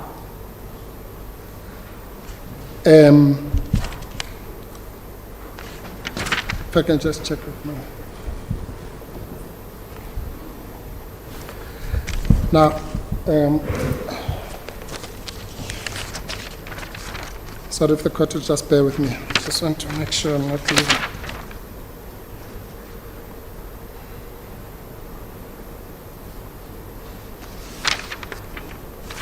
Something on page 92, sorry.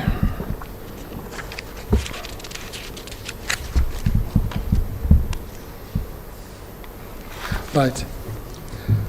This is just really a matter of emphasis. On paragraph 66 of the first and second respondents' affidavit, which really captures 92. I'm sorry, my lady, page 92.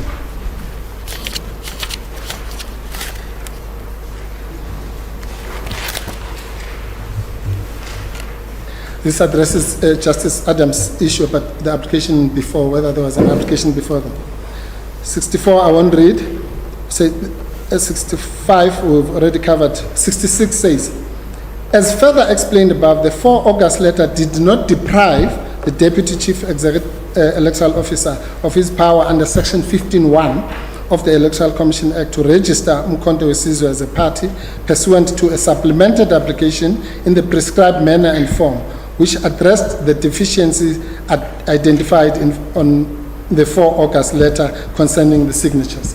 That's the beginning and the end of this case, on the merits at least.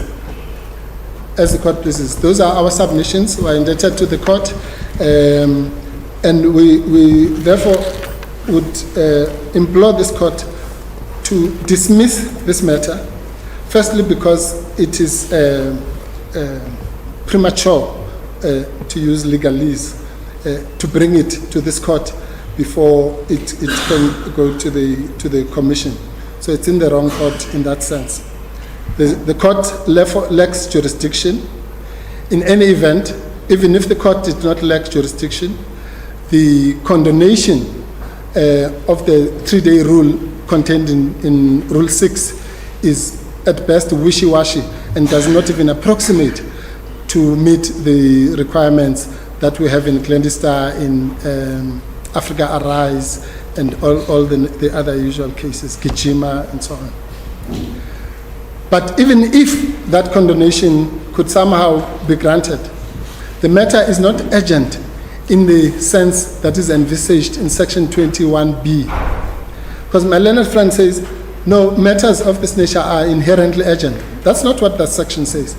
It says they must bring the matter on an urgent basis. It must be conducted in an urgent basis. In other words, this is not a Rule 612. In fact, it's good for them. They wouldn't have to satisfy this court about all the things we were debating, my lady, about in due course and so on. They would simply say, we've just complied with the statute. You don't have to even go further.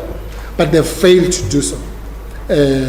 And therefore, it's not urgent in the statutory sense. Then we then say that the odecral point we've already exhausted. So we say for those reasons, the matter doesn't go past the first base and doesn't get into the merits. But if the court generously wants to go into the merits, then on a pure interpretation of Section 15(1), read with the letter, read with the context, read with the purpose of what we are trying to do here, then there is no reading of the letter and or Section 15 or Section 16 which makes that letter a decree of some sort, that thou shalt bring a fresh application. There isn't. And absent that, the ANC cannot succeed.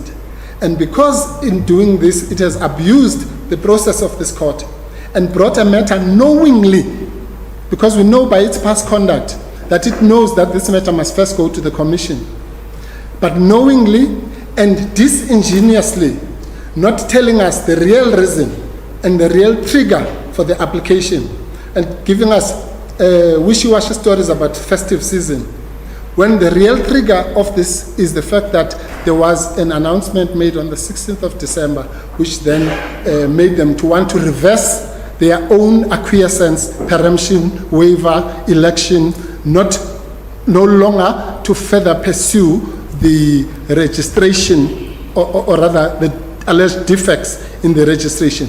A decision had been taken, and that decision is taken by conduct or implied by their act of not pursuing that appeal further, that they had acquiesced or accepted, or the doctrine of election, not election in the sense we're talking about, the doctrine of election applies against them. And that's the point that was made by, that was Mr. Mutau was making, that they are, that failure depars them. For all these reasons, and more, quite frankly, the application is doomed to fail.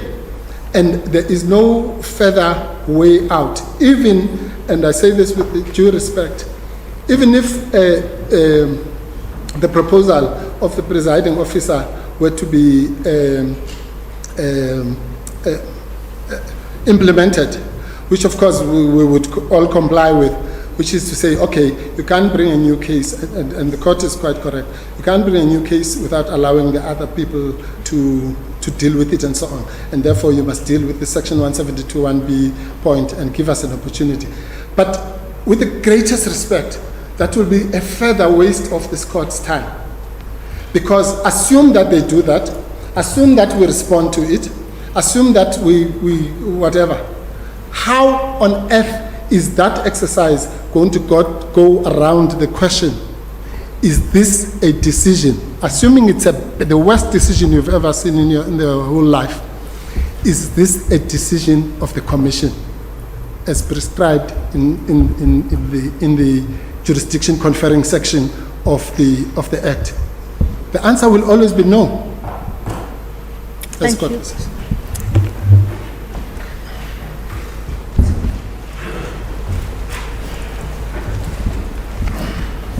As the court pleases, thank you, my lady. My lady, perhaps the best point to start is where Mr. Mpofu ends, about section 172. We, in our reading and understanding of section 172, it doesn't found a cause of action. Its heading is powers of the court. It says, when I've pleaded my case before you, made out, if you find I've made out a cause of action, a sustainable cause of action, 172 tells you what you do. I've complained about illegality. If I manage to persuade you on the papers that which we are complaining about is indeed an act of illegality, the question that the court will ask itself is, what do I do with it? Now that I have found this, what do I do? You look to section 172. That's how we understand it. You say, my powers of what I do with that conclusion are contained in section 172. And what 172 enjoins the court, mandates the court to do, is you then make the declaration of illegality. But that's not all you do, as your ladyship indicated. You then the court must then consider what is a just and equitable remedy in the light of this declaration that you are required and obliged by the Constitution to make. We are criticized for not pleading what is just and equitable. My lady, without being flippant about it, we have pleaded the outcome that we want. It's for the respondents to say a just and equitable remedy. If you find that what we've done or what they're complaining about indeed is an illegality, the just and equitable remedy is to do A, B, C, D. But we can only plead what the desired outcome. And the court, in exercise of the power in section 172, because it must consider what is a just and equitable remedy in the circumstances, the court will then invite the parties, afford the parties the opportunity, what do you say we should do? And that is what your ladyship is asking of us. So there is no merit whatsoever in a criticism that says, well, firstly, that says we don't plead what is just an equitable remedy in the should you find for us. But two, it's completely wrong to say, it's legally wrong to say 172, we've created a case. Our case is founded on 172. 172 doesn't do that. My learned friend, if I had done that, my learned friend would have been correct to say, no, but that's not what 172 does. It directs the court what to do. It does no more than that. That's what it does. So, my lady, we do not make our case on the basis of section 172. We make our case on the basis of an illegality. There is conduct which is unlawful. That's a case we have made before you. There is conduct that is unlawful both because, we say because it's not authorized by the Act. And if you agree with us, you will find we are correct, it's unlawful, and then you revert to, you then look to 172, what do you do with that? That's the first. And perhaps while I'm still on that, my lady, we do align ourselves with the proposal from the Commission that the parties should be afforded the opportunity to reflect on what proposal they wish to, submissions they wish to make to the court about that, about what constitutes a just and equitable remedy in the event you find for us. The second issue, my lady, and I don't address this in any particular order, and I will try, my lady, my best not to detain your ladyship or the bench unnecessarily. The second issue that we are criticized about is we prematurely came to this court, to the court. We should have started at the Commission. Now, that's a valid criticism only if our course of action and the complaints we raise are determinable by the Commission.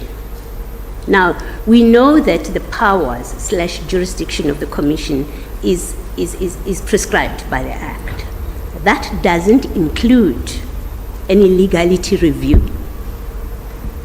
And my lady, that would take us to later and the debate there. But we know on this Act for sure that it doesn't include the power to decide and determine illegality reviews. It doesn't.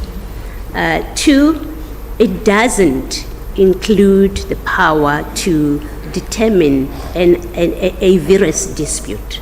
It doesn't. If we had gone to to the Commission, the Commission would correctly have said, I don't have the jurisdiction to do this. Go elsewhere. So, and if the court accepts this as legally correct, as a legally correct proposition, then the court must find we came to the correct forum. Mr. Mpofu may well think we should have gone to the High Court, to the Tax Court, to the Labor Court, but certainly not the Commission, because the Commission doesn't have the power to determine a complaint such as that we have raised. Now what follows on that automatically, necessarily, is that those provisions, is a question of condonation, those provisions that deal with when we should seek condonation don't apply. So the 3-day period that is being referred to, that we are told we should have done, and I think in one of the affidavits it said we should have made a submission, a comprehensive submission to the Commission. On that point, whether or not you prematurely came to this court, couldn't you have come to this court by way of an appeal against the decision of the Commission?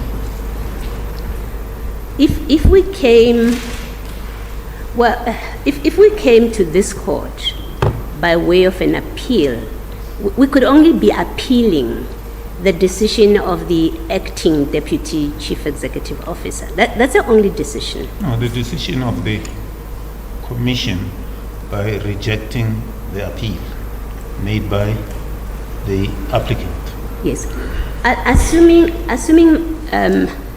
Judge Chongwe, that we had a good case for an appeal to this court, to come to this court, assuming we had had a good case for rejecting our appeal and we had come here, it would be a different case altogether.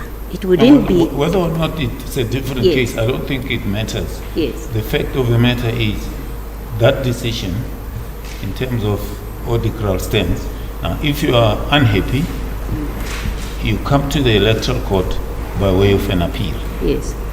Of which you have to ask for leave to appeal from the chairperson of the court. Yes. Now, my question is, couldn't you have come Yes. by way of an appeal? Yes. Judge Chongwe, the straightforward answer to the question, and I want to carefully keep the distinction between the appeal and the course of action before you now, and the complaints we are raising. Okay. So I do that, but I answer the direct question that comes from you. Now, the straightforward answer to it is we couldn't have come to you on an appeal of that decision of the Commission. Because what we would have been bringing to you, there are two reasons for it. Well, firstly, what we would have been bringing to you is a rejection of our appeal against the markings and the name, because that's what that appeal was about. It's a completely different case to what we come here with. So we would have been coming to you to complain about the decision in there. But that decision, the appeal is rejected. Our appeal was rejected on the basis that we didn't have standing. And correctly so, because the Act says it is the party that objected that has standing to appeal the decision. We appealed having missed a step. And as the Commission, as the Act says, in fact, as the Act says, the Commission then says, you don't have standing to do that. It's an answer that we would have met here if we had appealed. If we had appealed, in fact, I think that is what would have constituted an abuse of process, where the provisions of the Act are very clear that we should have objected first to gain standing. And we are told, in fact, because that decision, in fact, what it does is it simply refers to the Act. Effectively, it says, but the Act says you have to have objected, and so you can't come. So it was never an avenue open to us, at least not a good faith avenue open to us. But that is if we debate, if the court entertains that because we did not appeal that decision for the reasons that I have provided, we are precluded from challenging, from raising an illegality challenge as we are doing on a completely different course of action. Your Lordship would have to say that when we are precluded to do this, because, as my learned friends say, because you appealed, so you're precluded, and we've addressed that. And our address of it is, we are not precluded. We are not here on that application. So the questions of preemption do not arise. We are here on a different case altogether. But which case impugns the decision of the CEO? Yes. Of registering? Yes. The third respondent? Yes. It does, but our position is more nuanced than, because I think it's to oversimplify our position to say it's simply this. It is you want the decision to be set aside. That's what you're challenging, the registration. It's an oversimplified presentation of a case if one doesn't have regard to what are we saying is objectionable, is the illegality that happened. We say there was no compliance with Section 15. We say that because you had already made a decision to reject an application, so there was no live application before you to reconsider. You don't have the power to reconsider your own decision and reopen it. You don't have the discretion to invite a party to supplement. You don't have that discretion, and so for all of those reasons, your decision is unlawful. In a nutshell, the consequence of it. In a nutshell, you're coming on a different ticket altogether. We do, but the consequence of it is if we succeed, it will be the deregistration, because these acts that we are complaining about result in a registration. So that it's important that chain is recognized, that we complain about specific conduct, but that conduct that we are complaining about results in a registration. If we are good in our complaints, the grounds that we have raised to complain, if we are good on it, the natural and lawful consequence of it is that decision would be set aside to register.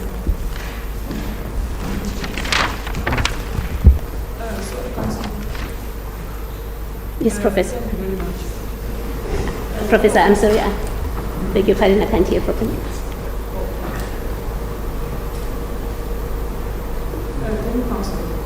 I want to follow up on the response. That your case is the irregularity. But a case has been made here that the Commission adopted a rule of practice where with other parties as well, it does likewise, where there is a defect in the application, then it will advise the applicant to supplement or to add some more documents. Then why is it particular in this case who will take it upon, whilst the other parties that were advised likewise are not before this court or are not of interest in this matter, in order to address the question of irregularity by the Commission? Thank you. Yes. Professor, we have an answer to that. The answer lies in Odekral. The answer is in Odekral. Odekral says a decision stands until it is set aside, and it has legal consequence until it is set aside. It can be acted upon. So the parties that are not before the court today, their registration remains in place until somebody undoes it. That is the consequence of Odekral. It's no less than that. It is the decision stands, has effect until it is set aside. Now, if we succeed, and I wish to make the submission that the fact that a bad conduct that is not authorized by the law, if you are with us, if you find that this which we say is not authorized by the law, indeed it is not. It's not that it has been done 100 times doesn't turn it into a legally sanctioned proposition. Otherwise, because that has implications for the rule of law. The law prescribes what is to happen, and that the Commission and applicants have been conducting themselves in this way, and they have never been caught out. They've never been caught out. Doesn't make their conduct or the consequence of their conduct lawful, subject to Odekral. It remains. It will remain. It will have effect until it is set aside, and that is why we are here.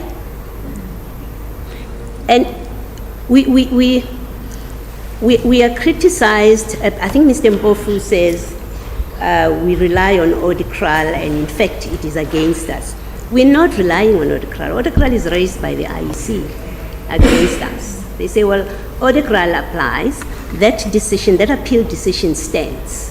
And so, sorry, too bad for you. We say, no, but we are not here, firstly, we are not here on appeal, but even on that appeal. But even if we were here on that decision, on that appeal decision, it would be precisely because of the implications of Odekral that we approach the court. We can't ignore the decision. That's what Odekral tells us. It says we cannot ignore that decision. It has legal effect, it has practical effect.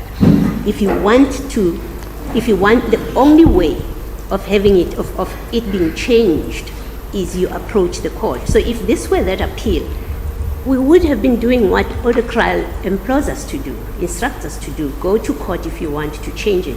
But in fact, to our case, it's irrelevant. They raised it, the IEC, and our answer was, but it's irrelevant because we are not here about the appeal. But even if we were here by the appeal, even if we were here about the appeal, we would be doing exactly that which the law says we must do. It says, if we are not happy with that final decision, we must come to court. Otherwise, it's binding on us and to the general public. Did you address us on why this ground of review that you raise on the merits was not raised in the appeal? We don't deal with that in the papers, why it was not raised, but it's a pointed criticism, and we do need to deal with it. We say it couldn't be raised in the appeal for the reasons that I've already stated. It couldn't be raised because the Commission doesn't have the power to determine. What the Commission has is the power to consider an appeal from a party that objected. And it's about it has the power, yes, to consider an appeal from a party that objected. And it's about the registration of a party. It's a party that objected, it's a party that, that was not registered, that is complaining about that. Then they can go on to the appeal. We are not doing any of that. And if we had done that or sought to do that before the commission, it would be a complete answer for the commission to say, but I don't have the power. I don't have the power to make determinations about illegality and make declarations, because that's what we are seeking. As a matter of law, it is not a court of law. It cannot make declarations, and it cannot give us a remedy. If I think it's easy to imagine a scenario where the commission assumes it has, for purpose of that kind of application, it says, well, I will assume that I have the power to decide this application, to determine the issues raised. I find that there was an illegality, it was unlawful. Yes, but your case is that there was no proper application. I beg your pardon, Malady? Your case is that there was no proper application before the DCO, right? Yes. You could have raised that ground of appeal there.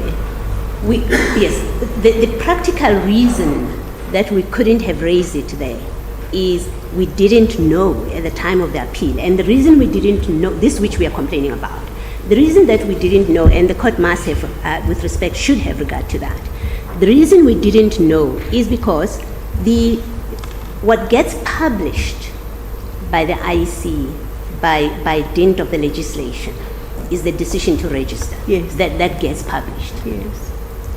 That the application was rejected and the reasons for rejecting it are not published. It's not matter that is in the public domain. So you have to, and perhaps in another debate, it may well be said, well, perhaps I speak to a lacuna in the Act, it should be made to publish more than it is doing. But as matters stand, as of the date of our appeal, and as at today, there is no requirement for the IEC to publish a rejection in the Act. There is no requirement to publish their reasons for a rejection. There isn't. We don't. But you found out about you didn't find out about the rejection. You found out about the decision to register, right? Because it was published on the 11th of September. Yes, because it was published. So what we do know as facts at the time is there was a first application which had the two markings. And then we do know there was a second application which is with a single marking.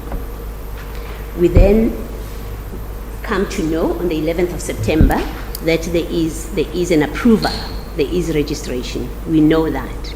And we working on the basis of that second publication. That's why we raised the first and the second. That's why we raised the markings issue. We think that's all there is to it.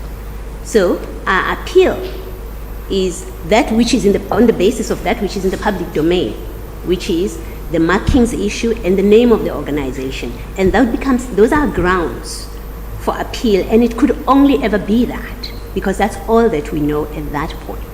We couldn't have gone behind that at that point on any other basis until we have information of the IEC, which is in the possession of the IEC. In this case, for the first time, we find out, oh, there was a rejection.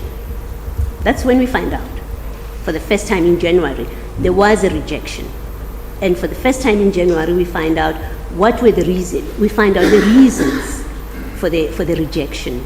And we couldn't have firstly, we couldn't have included that in the grounds of appeal for the reasons that I've said, the law reasons that I've said, but also temporarily in the sense of, well, we find out only in January after our appeal has gone in. So even as a practical consideration, we couldn't have raised this in the appeal. But what we do, in fact, is as soon as we become aware of it, we make the determination. We can't go to the commission, or we make the determination not to go to the commission, and we say, well, the Act doesn't provide for this before the commission. You could only do it in a court. And that's why we come to you, and we come to you in the shortest possible time after we found out this. Now, we've been criticized that, and perhaps we set ourselves up in our founding affidavit, we get criticized that we should have requested documents earlier. Had we requested documents earlier, we would have known earlier. Of course, if we had requested documents, but that cannot be used to penalize us, because there is no requirement that says I must ask for documents. When a party has been registered, I must ask for documents, and I must ask for documents within a certain period. There isn't. It's in your own interest. Of course, you would have to do that because you suspect. You would have to, firstly, one would have to go into the mind of, well, surely we don't want to burden the IEC, just practically.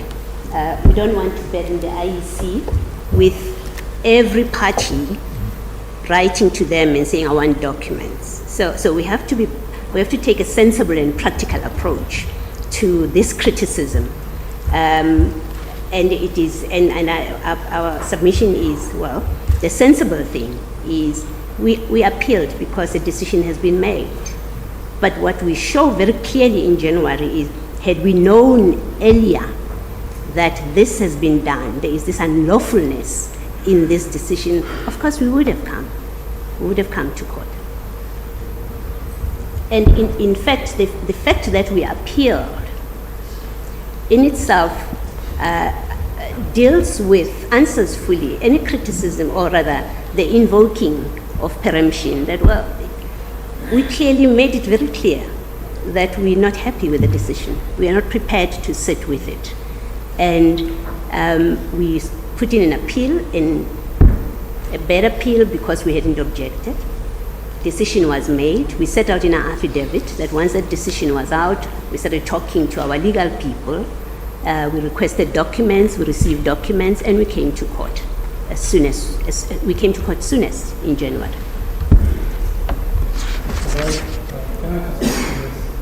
How do you view the second decision, which is in fact the decision by the Commission itself? Because that is not being challenged any further. There's no appeal against that decision. But the effect of that decision is, in fact, to confirm the registration of MK. Yes. Now, if you're successful with this application, the effect is then that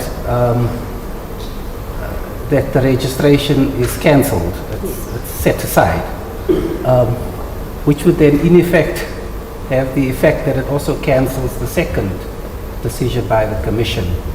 Is that how you view it, or will that decision stand indefinitely until set aside by another court?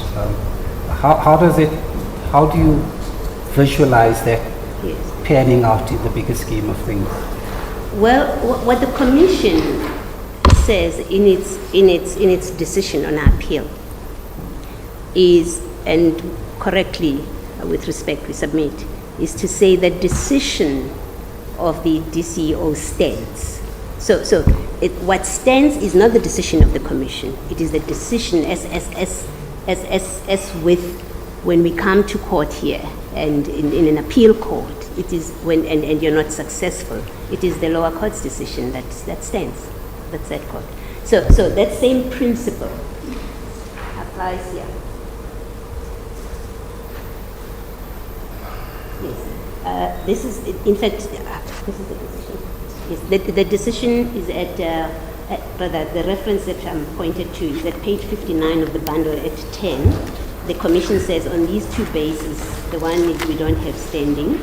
I think there's another one that says the decision of the Chief Executive Officer is upheld. So what happens is that decision becomes the operating decision.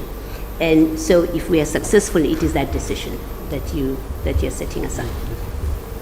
The real difficulty that you're facing is that the Act makes provision for an internal dispute resolution mechanism, and you are inviting us to give an order that undermines that internal dispute resolution mechanism. I understand your difficulties, but I don't see how you come up, how you overcome this hurdle. You are not impugning the constitutionality of the Electoral Act. right? It makes provision for an internal dispute resolution mechanism in very clear terms. And you're asking us to allow you to undermine that process and come to your rescue. Milady, We can't do that, can we? I beg your pardon, Milady. Milady, the dispute, the internal dispute resolution mechanisms that are in place, they tell us what disputes get resolved internally through this mechanism. The Act tells us that.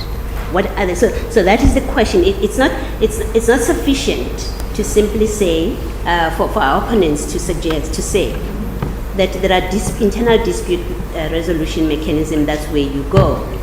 The question is, what is the dispute? Is the dispute that I raise a dispute regulated by the internal dispute resolution mechanism? It's similar to, Milady, we know the Labor Relations Act sets out your dispute resolution mechanisms of labor disputes, and it sets up the CCMA. But it also tells you the disputes that go to the CCMA, and these are disputes about fair labor practices, dismissals, and discipline, and. And if your dispute is not one of those, and an easy example is, if it's a dispute about my employment contract, it's not a fairness dispute, it's not a procedural, it's not a substantive fairness dispute, but it's a dispute that implicates my employment contract, and we are fighting about the meaning of a clause in the contract. That dispute doesn't fall under the internal dispute resolution mechanisms that have been provided by the LRA. It doesn't. So always when we look at what can we take to an internal body, to an internal tribunal, or subject to an internal dispute mechanism, you look at the nature of the dispute, because not all disputes get resolved there. So the Which provision excludes this dispute that you are raising here? Well, it doesn't exclude it because it doesn't say you cannot. What the Act does, it tells you what disputes go to the Commission. It does. Which section? Section? Yes, if you look at 16.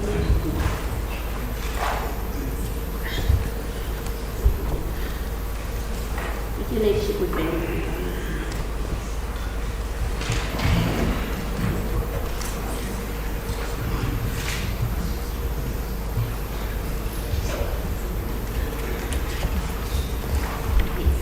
My lady, at 16.1, and there's Mr. Mpofu made a submission that I will briefly respond to.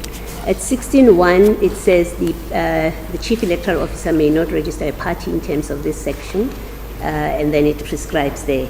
And then it says at 2B, at 2A, it says an applicant who is aggrieved by a decision of the Chief Electoral Officer not to register that party may, within 30 days after the party has been notified of the decision, appeal the decision to the Commission in the prescribed manner.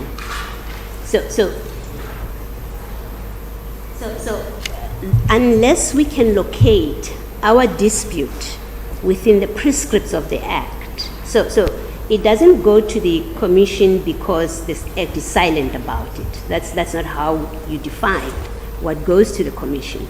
You look at the Act because the Act tells you positively what is it that the Commission has the power and jurisdiction over, and it prescribes that.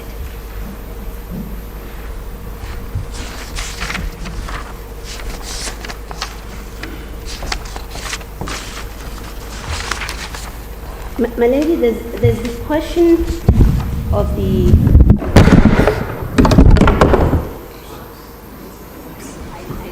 We knew it. It's not really collapsing. It's the case.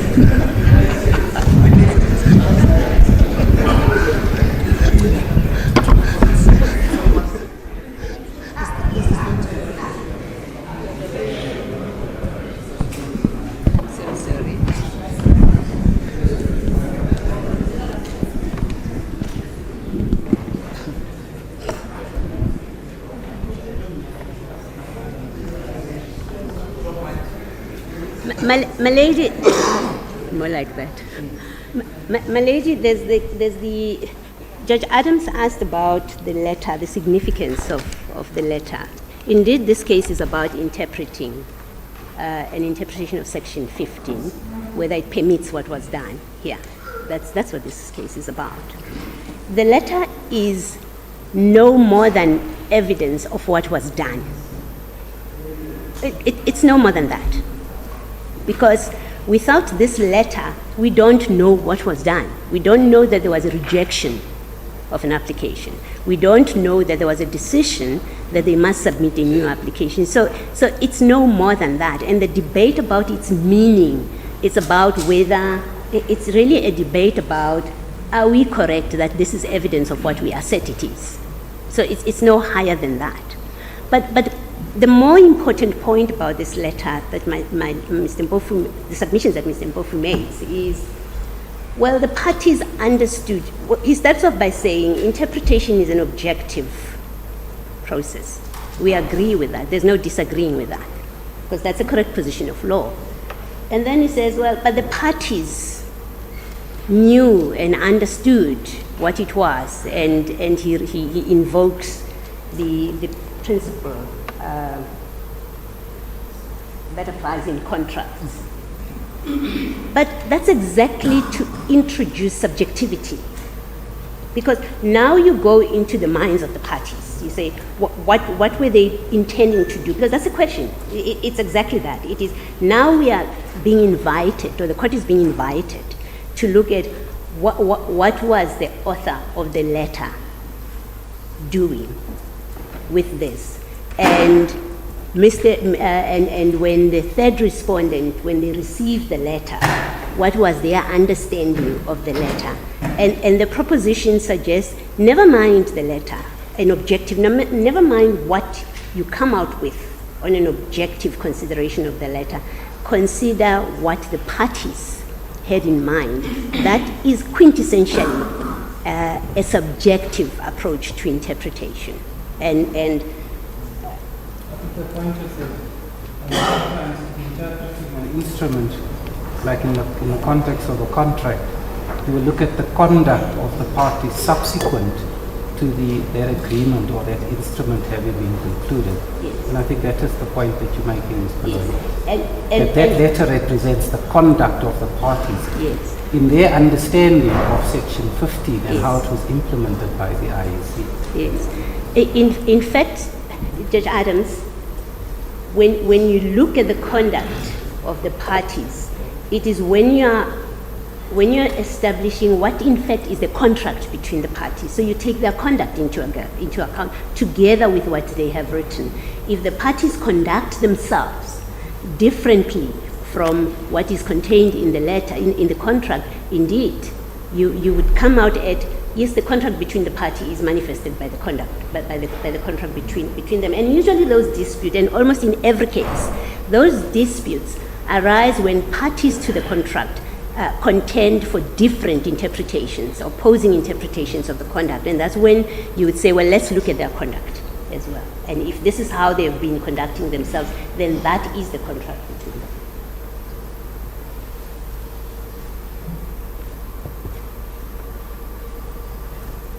Yes. My junior has me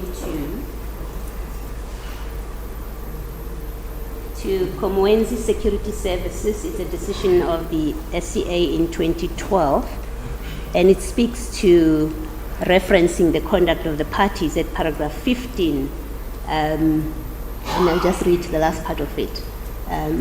This follows, there's a dispute between the parties and about the meaning of the words that they have used and the selection of the appropriate meaning from among those postulated by the parties. And the court says, of course you look into conduct, but this does not mean that if the parties have implemented the agreement in a manner that is inconsistent with the possible meaning of the language used, the court can use their conduct to give that language an otherwise impermissible meaning.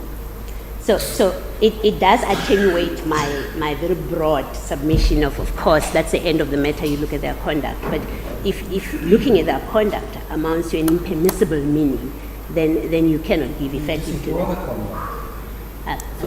and then you just ignore the conduct. If they conducted themselves in a manner that's completely at variance with Section 15.1, then let's just ignore the conduct, because that's what that authority is. Yes, that's what the SCA has said. Yes, and that's what we are saying, that they may well have conducted themselves this way, but it does not validate what they have done. It does not make it lawful. It remains unlawful for non-compliance with Section 15.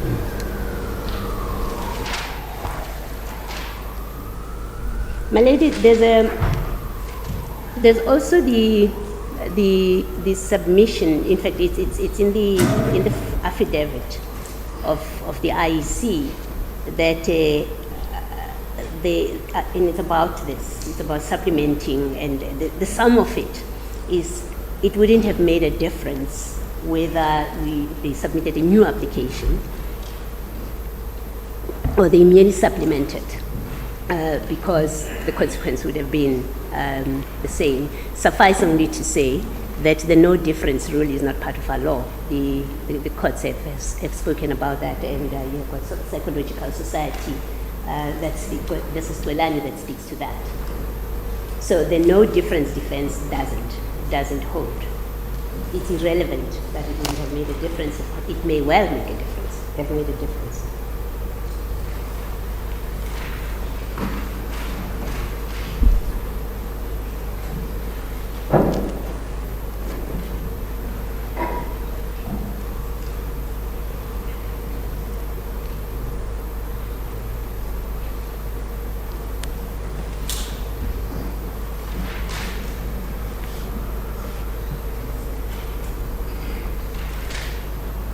The court will bear with me. I'm trying to reduce my list of reply.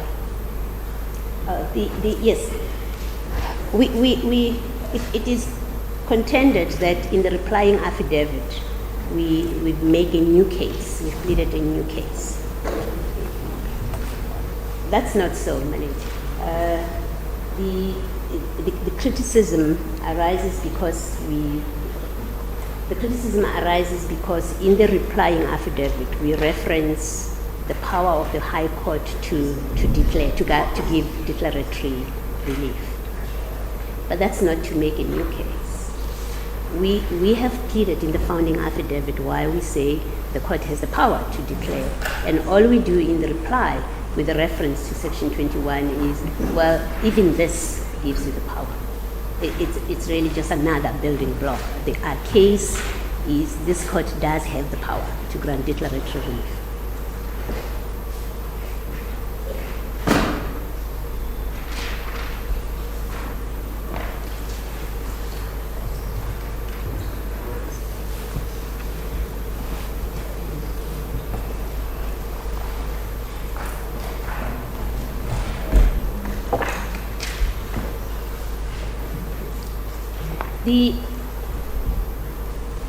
About the discretion to depart from the requirements or the prescriptions of Section 55, of Section 15 rather. My lady, I just want to refer your ladyship to the Africa Rise matter, and this is at paragraph 13, and what it speaks to family is that in exercising the power in Section 15, the Chief Electoral Officer has no discretion. It doesn't. And this your ladyship will find at paragraph 13 rather, not 15, at paragraph 13. Paragraph 13 of which case? This is Africa Rise. It is Arise Africa, Arise, AAAR versus Electoral Commission, and it is a judgment of this court. It was heard in November 2023, and then judgment is on 16 January 2024. So it's a very recent judgment. Mr. Mpofu helpfully points out, Judge Shongwe, it is in the bundle, in the second respondent's bundle, in the index it's item 4 from pages 130 to 145. We say that deals with any claim for a discretion.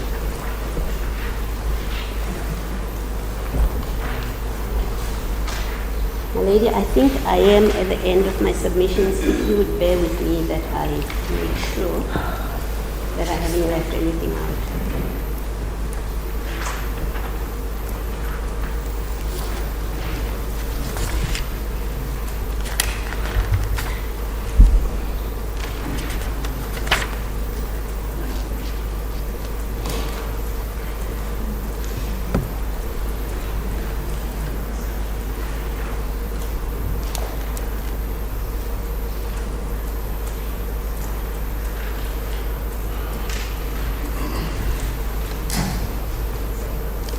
Lastly, my lady, you made the submission that even if, because our case is there was no application to consider, that's our case. But if you find that there was an application because they are allowed to supplement, well, firstly, you would have to say that that there's a discretion to invite supplementing, because we know the case of the IEC is they exercise a discretion to invite supplementing. So you would have to say there is a discretion to supplement. That discretion was exercised, was properly exercised. We say that application, we would still contend on this submission that, well, that application was closed and done. They call them to supplement it. We say, well, it still didn't comply because there was no Section 45A, 5A notice. There was Section 15. Yes, it's been a long day, my lady. So there was no notice, and that application simply didn't meet the requirements of Section 15, and the application should not have been granted. My lady, those are our submissions as a court basis. Shall we close? I'm done. Anything from you? You don't.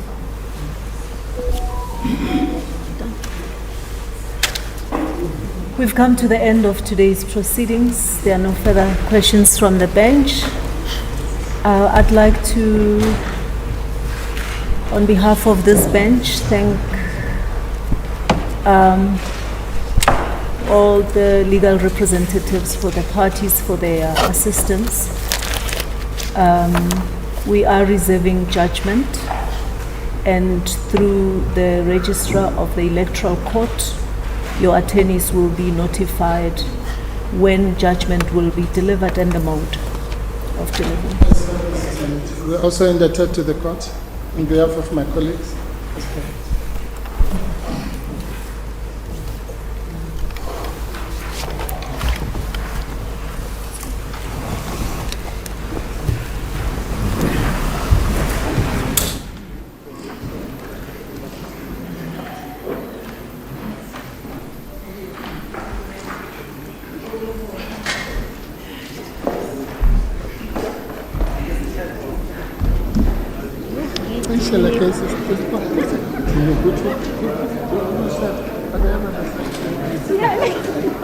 No, I was at that point. Listen, I'm done.